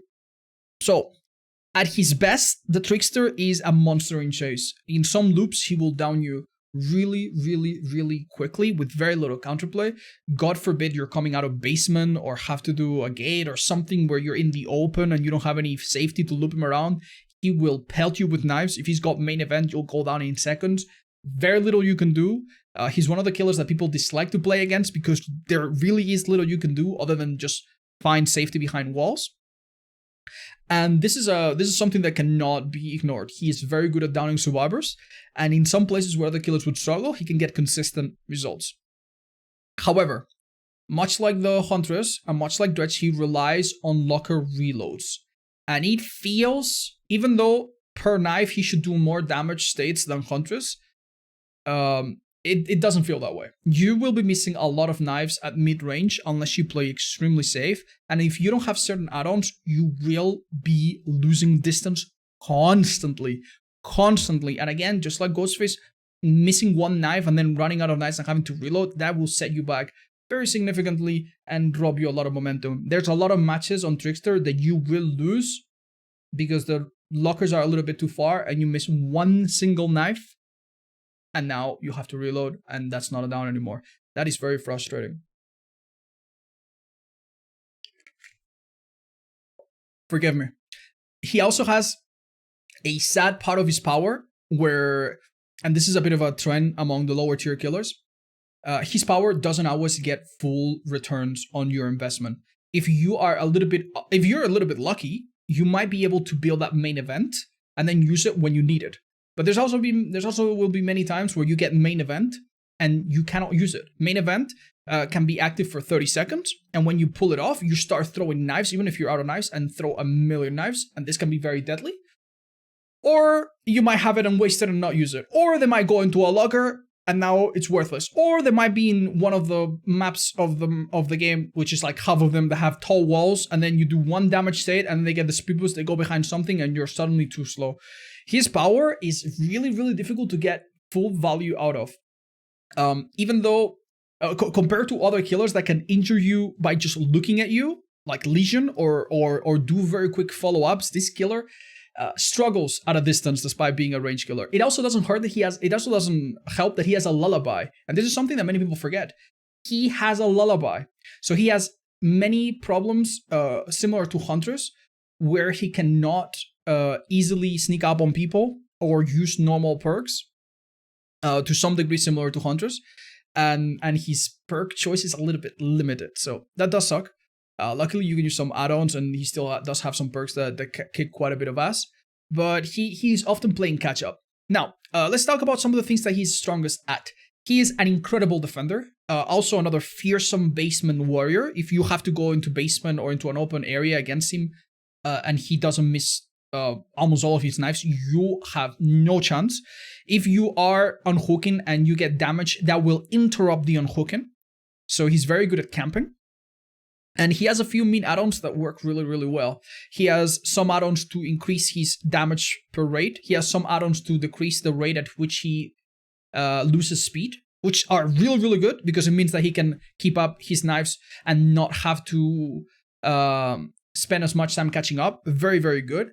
And he has an iridescent that can make you go down by a basic attack if he's hit you with enough knives. And that one's really nasty. The really good teams shouldn't be caught off guard too much by this, but against teams that are not so organized, it almost makes him like a Bubba, or a Cannibal rather, where if he hits you with knife, and you're in the open, he just hits you and you die.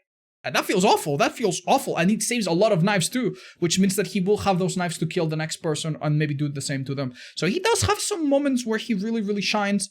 But as I said, a good team shouldn't be caught off guard by this too much. It shouldn't be so easy to catch up as a 110 killer. And even if you camp and try to do the things that he's good at, it only takes one person with reassurance or one person with some anti-tunneling perks and you are in a world of pain. Suddenly, all of your camping, you're going to lose that time anyway. So that's the state of the Trickster. Definitely a killer with a very high skill ceiling that can show that in a number of ways, but he just struggles and has to do a lot more catching up than some of the other killers that we've talked about so far. Next up is Legion, and he is one of the lower tier killers that is still perfectly playable, make no mistake, and he imposes his own teamwork check.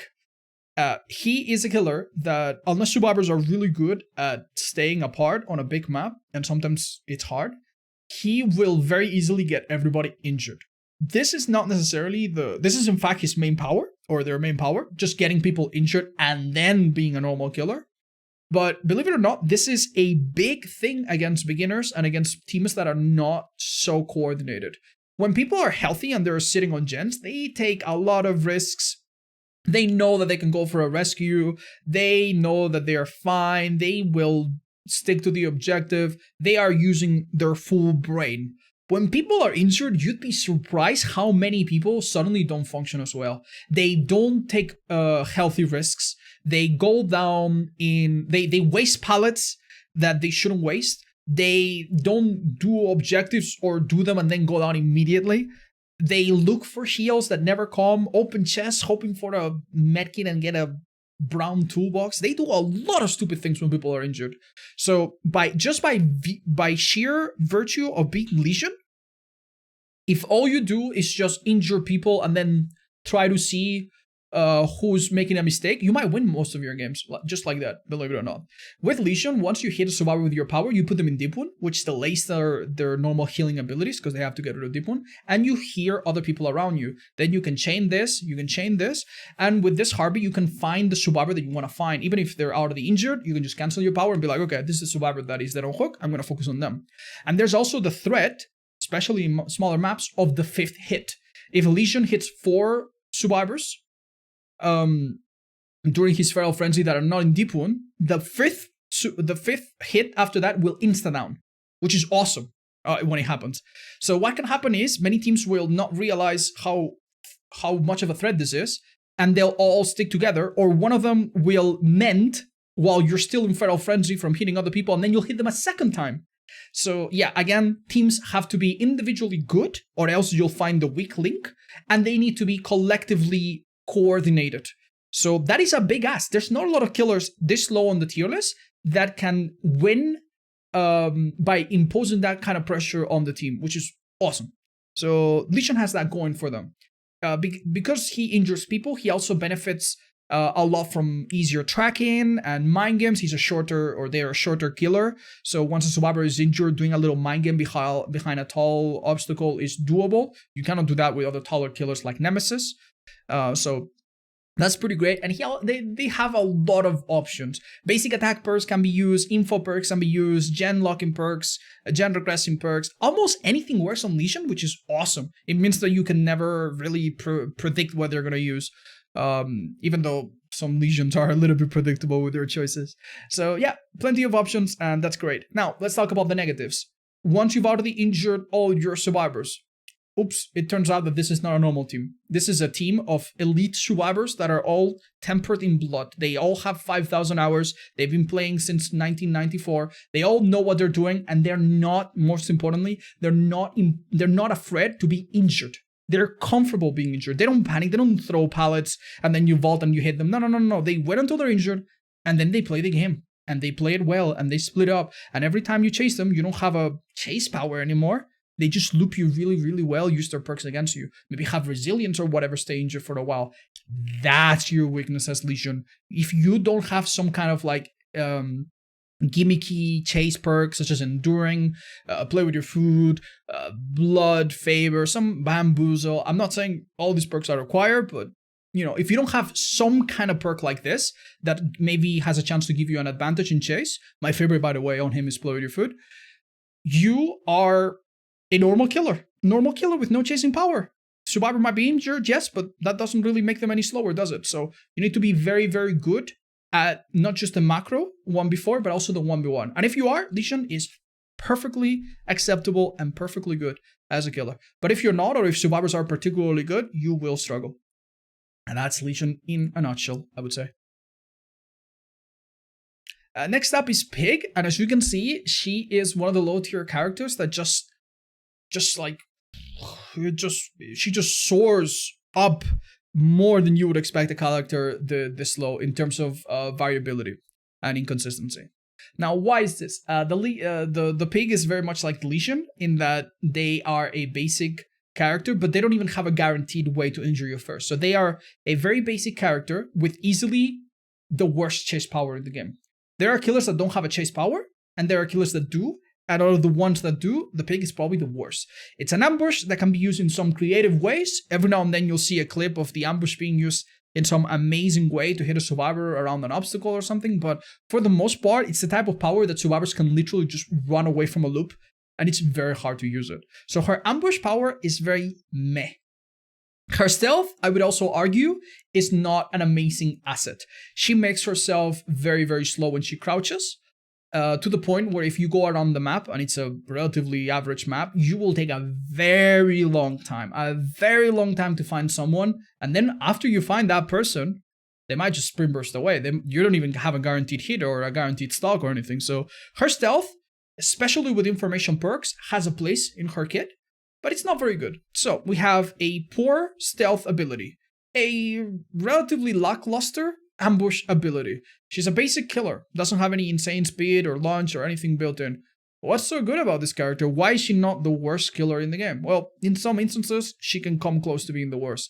But the thing that makes her really, really good is her built-in slowdown, which obviously compounds and accumulates in all the meanest ways possible with the slowdown that you can generate naturally through your actions and the slowdown that can come from your perks. So there will be games where Pig will be asking survivors to play a game, and a very mean one, where they have to unhook, they have to heal, but they also have to do their box, but they also have to cleanse a really nasty hex that's kicking their ass. So that's a lot of layers and layers and layers of complications where one thing can go wrong, and one thing going wrong can mess it up.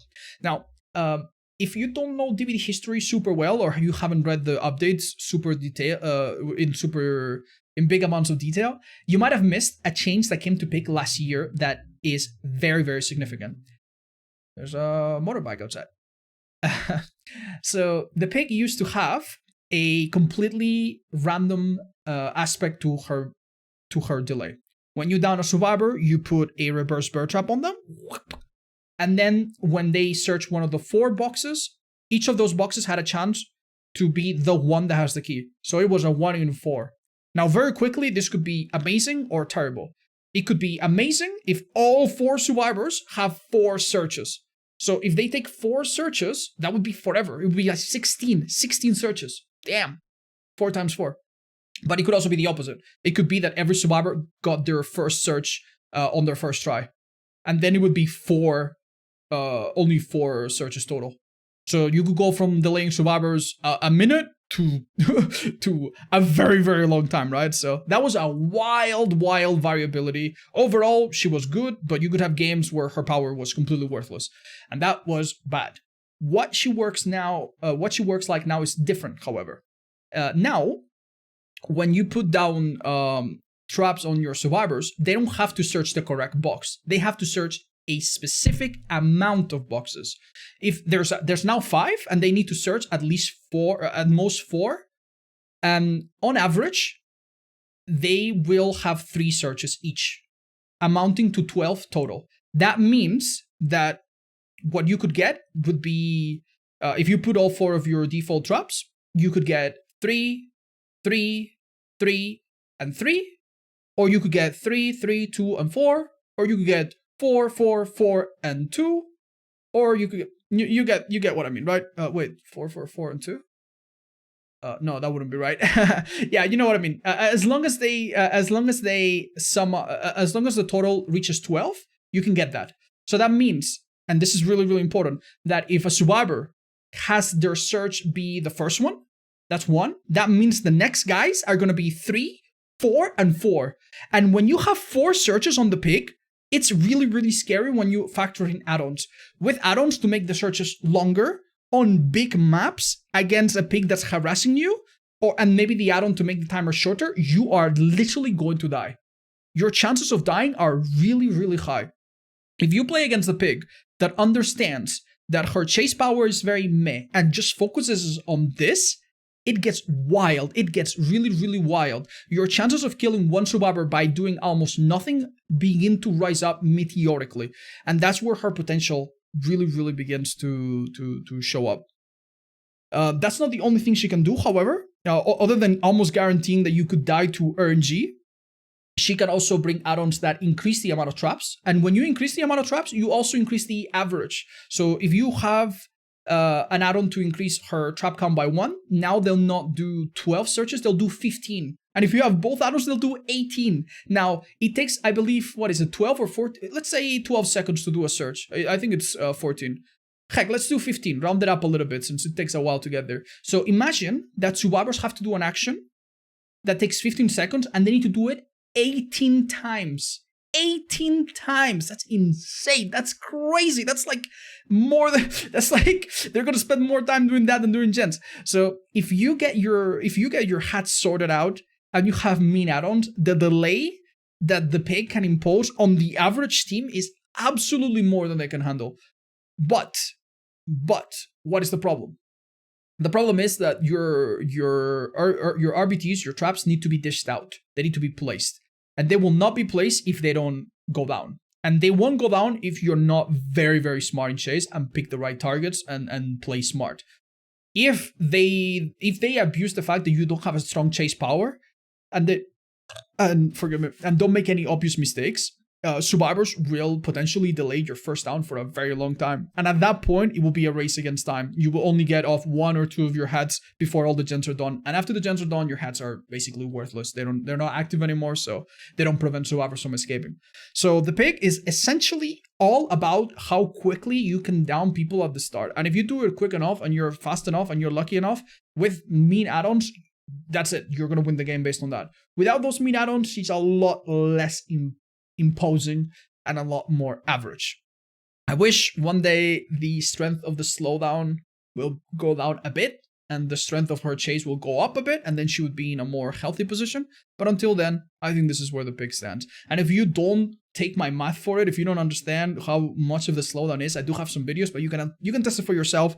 Her ability to head pop people with the right add-ons, or at least delay them a very significant amount, is really, really scary. And she's actually got one of the highest kill rates in the game, in my opinion, for this reason. But yep, test it for yourself. Tell me what you think. Next up is the Wraith. And Wraith is also a killer that is pretty average. Once he's out of his cloak, I believe he's a perfectly normal killer with normal launch, normal speed, normal terrorist. He's as average as it gets. But when he cloaks, he becomes a bit of a speed demon. And this speed and some of the effects that happen when he cloaks that come from add-ons, such as seeing auras, breaking stuff quicker, moving even faster, uncloaking fast, all of these effects come into play. Now, the Wraith has this, the Wraith's mobility and invisibility. It makes a really nice combo that makes him very versatile. Just like the pig before can make big maps turn against survivors because they have to travel longer, the Wraith can handle big maps because by the time you down a survivor, hook them, and go to the next gen, it's not always going to take you a predictable 20 seconds to go across the map. You can cover distances really quickly.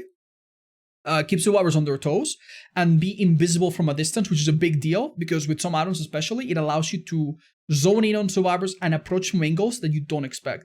When you're very, very fast, you don't necessarily always want to go in a straight line to a gen. Sometimes you want to go around so they don't see you and they pan their camera looking for places where they think they'll spot you when you in fact are approaching from behind them.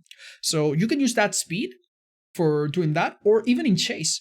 With the speed that you get from cloaking and the ability to body block that you have naturally, one thing that is really common for Wraith players to do is to run ahead of you and body block the pallet or the window that you're trying to use. That's very effective. And add-ons only augment this. The Wraith has an extremely pleasant set of add-ons where he has some utility browns, some interesting Eries, and almost everything in between is just like sets of add-ons that scale up. So nice speed, nicer speed, nicest speed. Faster uncloak, faster uncloak, fastest uncloak, and so on and so forth. And some of them are surprising enough and are quirky enough that some survivors get caught off guard. Now, and so they're all very pleasant, pretty nice.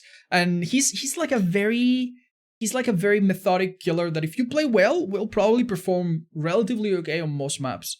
Now, what is the problem? Why isn't he higher on the tier list? Even if, like, the problem is that when you are out of cloak, you're a very normal killer that can be looped and outplayed conventionally as any other killer.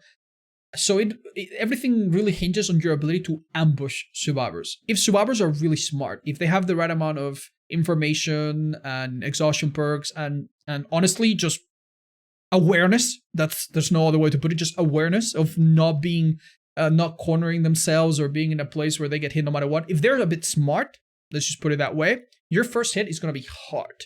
It's going to be very difficult, and they're going to make you fight hard for it very, very much. Luckily for you, the changes to medkits and Circle of Healing make it so that it's a lot harder for them to just be injured and recover, be injured and recover. So if you keep injuring people, eventually, once you poke them enough, one of them should fall. But yeah, you are susceptible no longer to flashlights, thank goodness, but you are still susceptible to normal teamwork and all the survivor perks that are common in the current meta.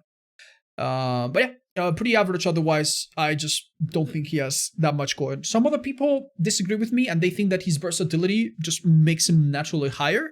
But my experience tells me that that's as far as it takes him. If yours is different, that's completely fair. All right. Okay, guys, I need to blow my nose and have just a little break before I go on. Just 1 second. All right, forgive me. I just took a minute break, drank some water. Next up on our list is the Clown. And the Clown is a lot easier to analyze and assess than some of the other characters because he doesn't have a lot of 1v4 going for him. He doesn't have a lot of pressure put on the team as a whole. Rather, he's more focused towards the 1v1, and he's pretty good at that, but that's as far as he goes. He's a normal character with normal mobility, no crazy teleporting, no crazy ability to close the gap in chase or anything insane to zoom around the map, no teleporting. So it really comes down, in fact, you could argue that his mobility is lower than average because he has to reload on the spot, similar to Deathslinger. So you could argue that his mobility is his biggest hindrance and the biggest factor in how well he'll do. If it's a big map, your chases need to be on point, and where you apply the pressure and which gens you choose to hold are going to make a huge difference. Whereas in smaller maps, there might be multiple paths to victory. Maybe your chases can be so short and survivors can't spread out that far, so that it doesn't really matter where you go. Either way, let's talk about the 1v1 on Clown. He has 2 bottles that he can alter.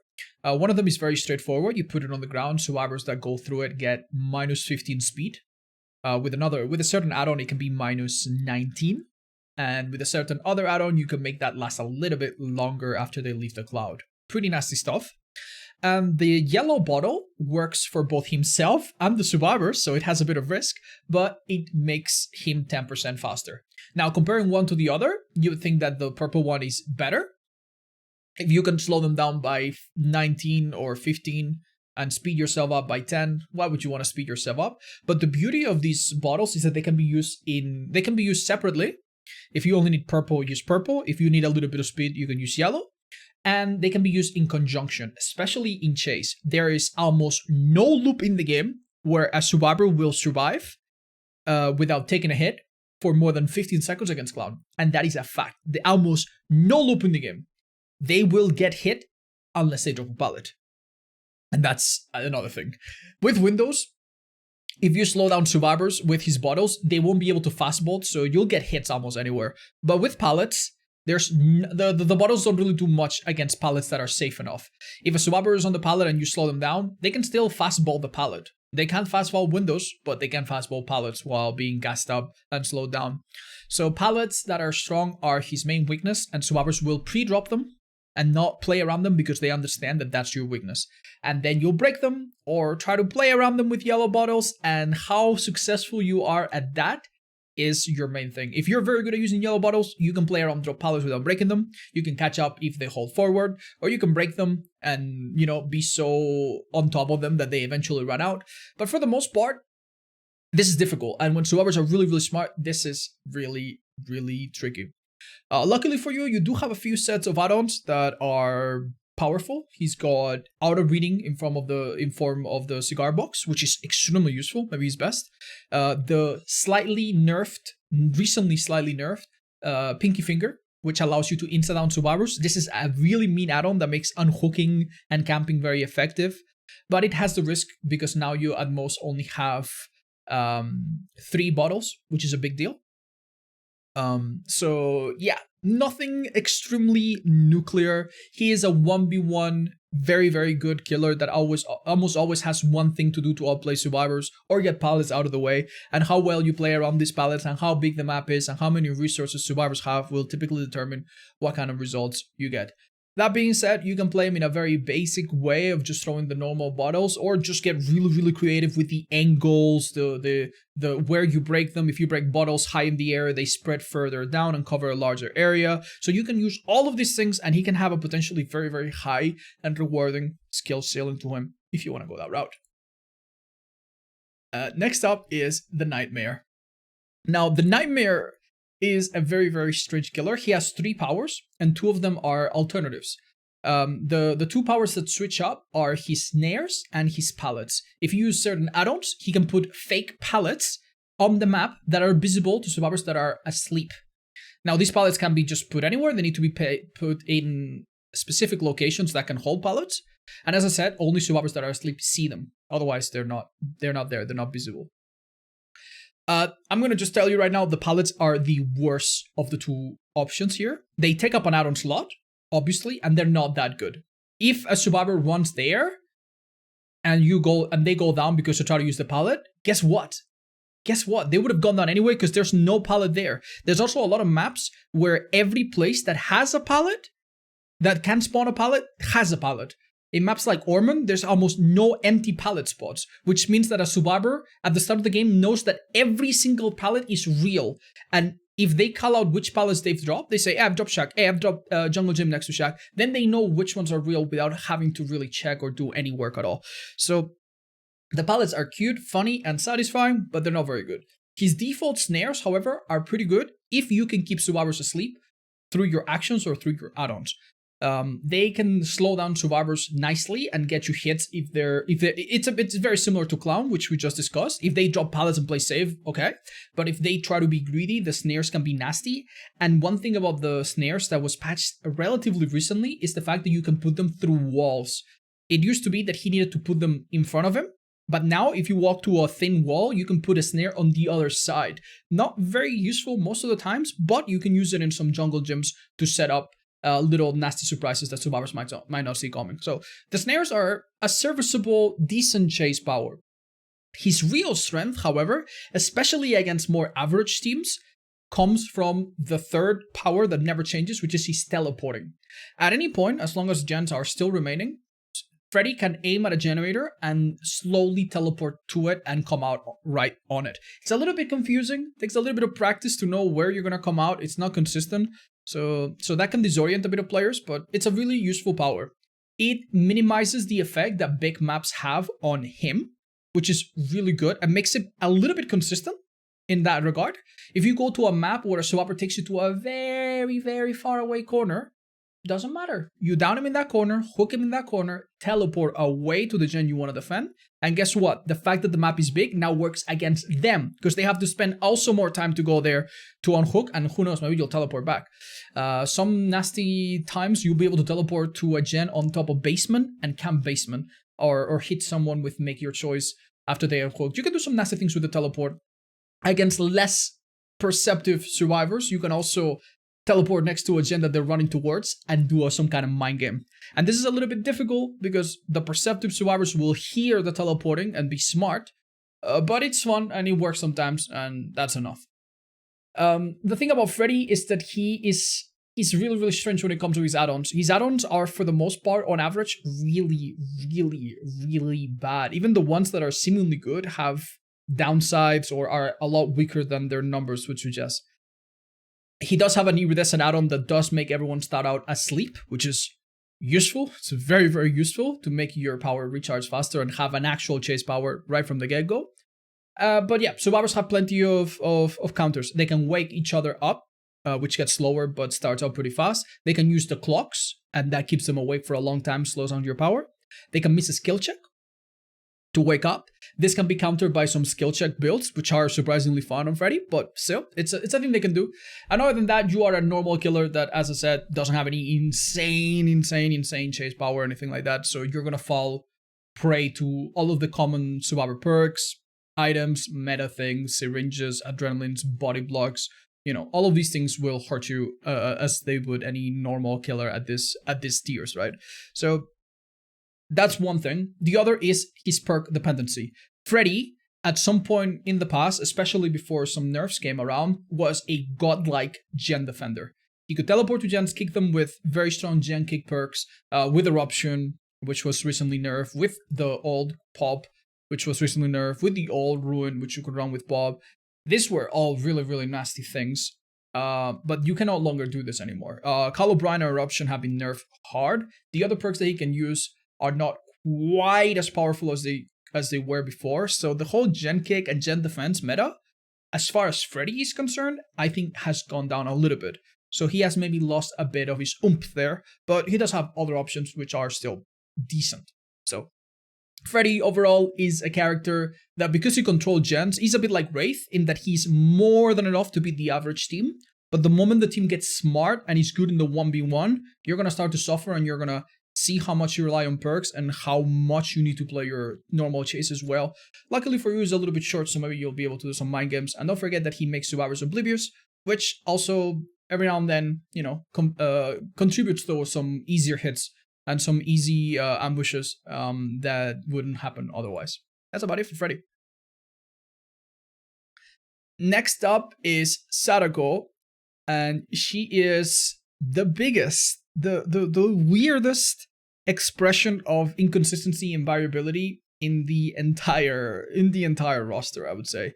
Look at that. She has the potential to be the very worst character in the game, or can go as high as very, very decent. And it all relies mostly on your add-ons, to some other degree also what survivors bring and what map you get, but mostly the add-ons. At her base, with nothing else considered, Sadako is a relatively weak character.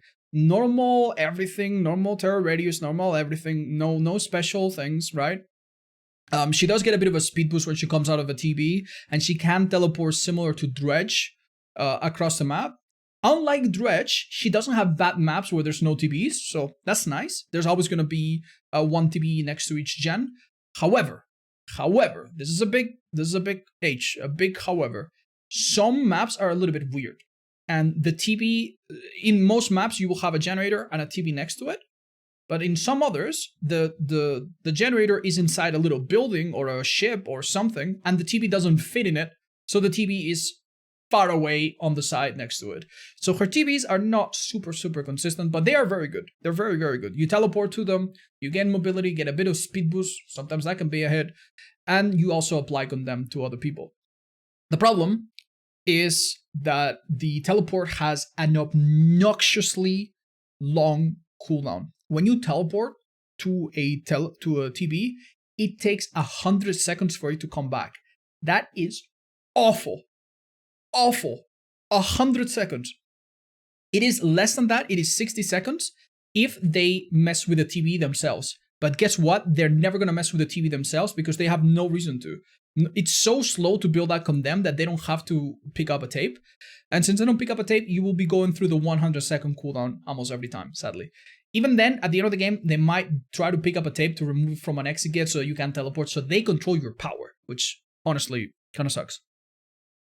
But yeah, as I mentioned, building a condemn base kit is really bad, and survivors don't really have a reason to pick up tapes. So you are a slight as a killer that has a bit of stealth, that gives herself away with a lullaby, that doesn't have any amazing base abilities to ambush people, that has a good teleport, that has a obnoxiously long cooldown. 100 seconds in DBD time might as well be forever.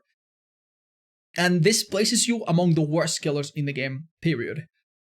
But then comes two things. Number one, some maps are just amazing for Sadako. They are so stacked that the mobility and the condemn actually works in your favor, and that the stealth is just a good thing to have.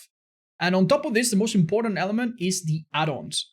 There are some lower rarity add-ons, especially yellow and brown, that make your invisibility a big deal. To the point where if you the manifest in chase and manifest, if you have a good understanding of how your invisibility works and you can see your hands disappeared from first person view, if you have a good understanding with how this works with add-ons especially, you can actually mind game people at loops and even larger structures. And it's amazing to see that. You see it on a pallet, they see you come from the right, they start running left, suddenly you start to appear on the side they're running towards, and by the time they try to beat you to the pallet, you hit them. That feels amazing. But if you want to do it consistently and have a good effect, you need to run some add-ons.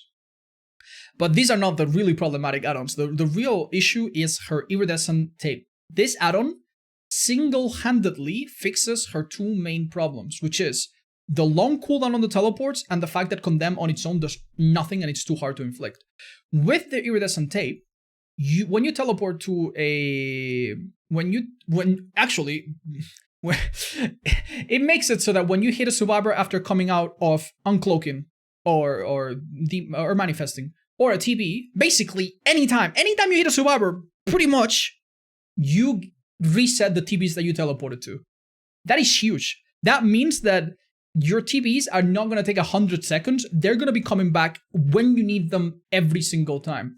And when you have all of your TBs up all the time, or almost all of them, you can teleport to them constantly.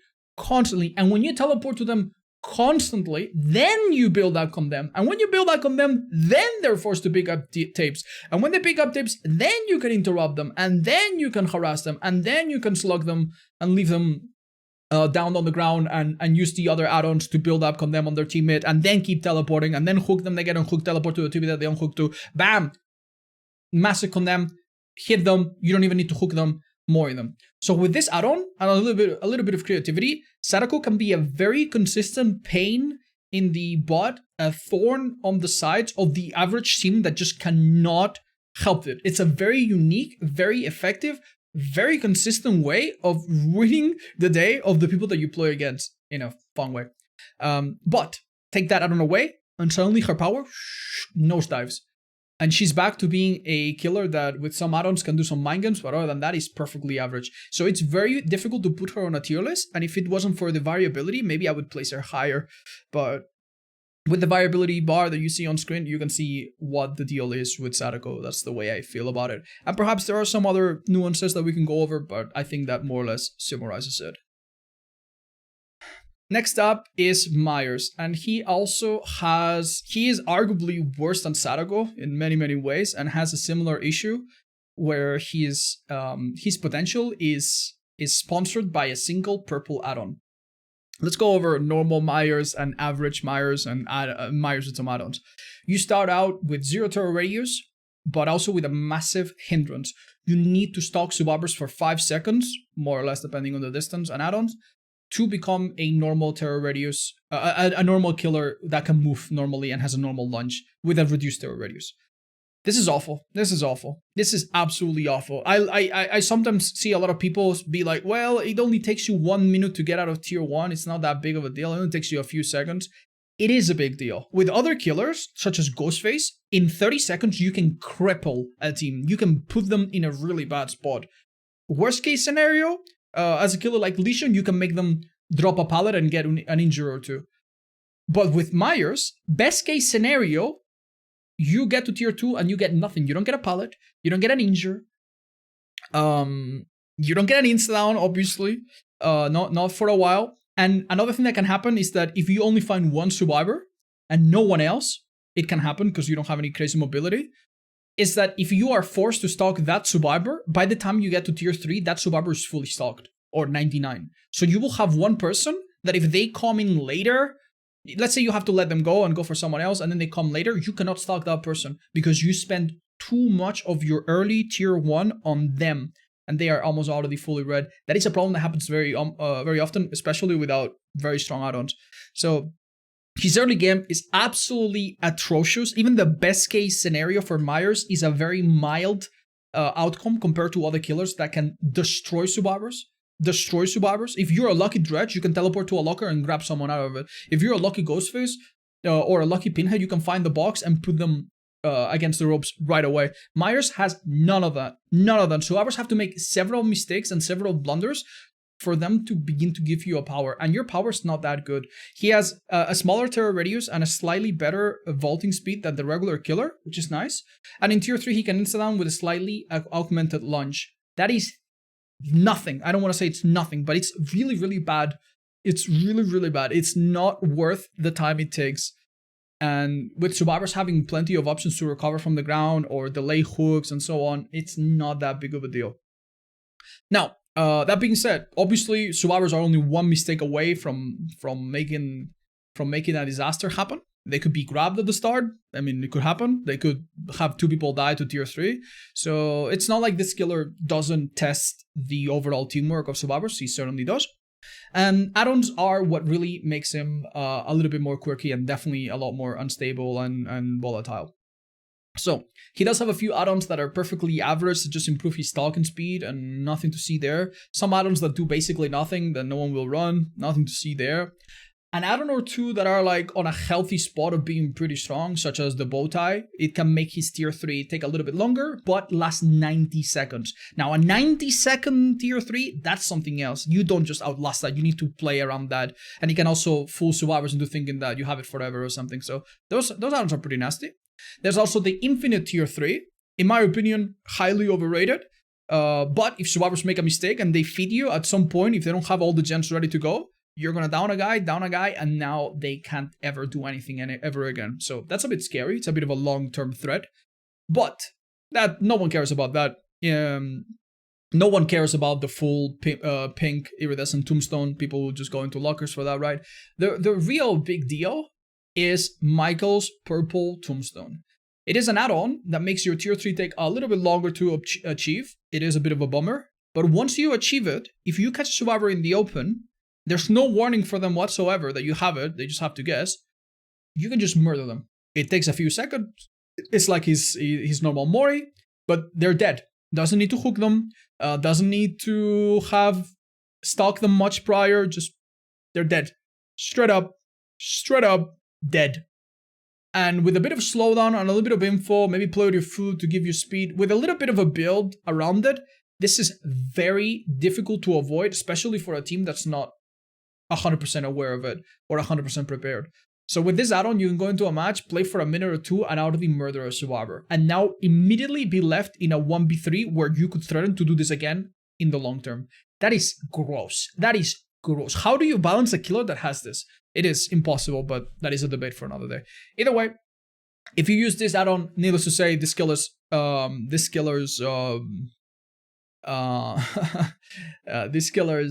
variability spikes up suddenly, and without it, he's definitely not that big of a deal. Even the gimmicky mirror Myers, where you send yourself to a small map and use the auto reading, even that I don't think is that strong.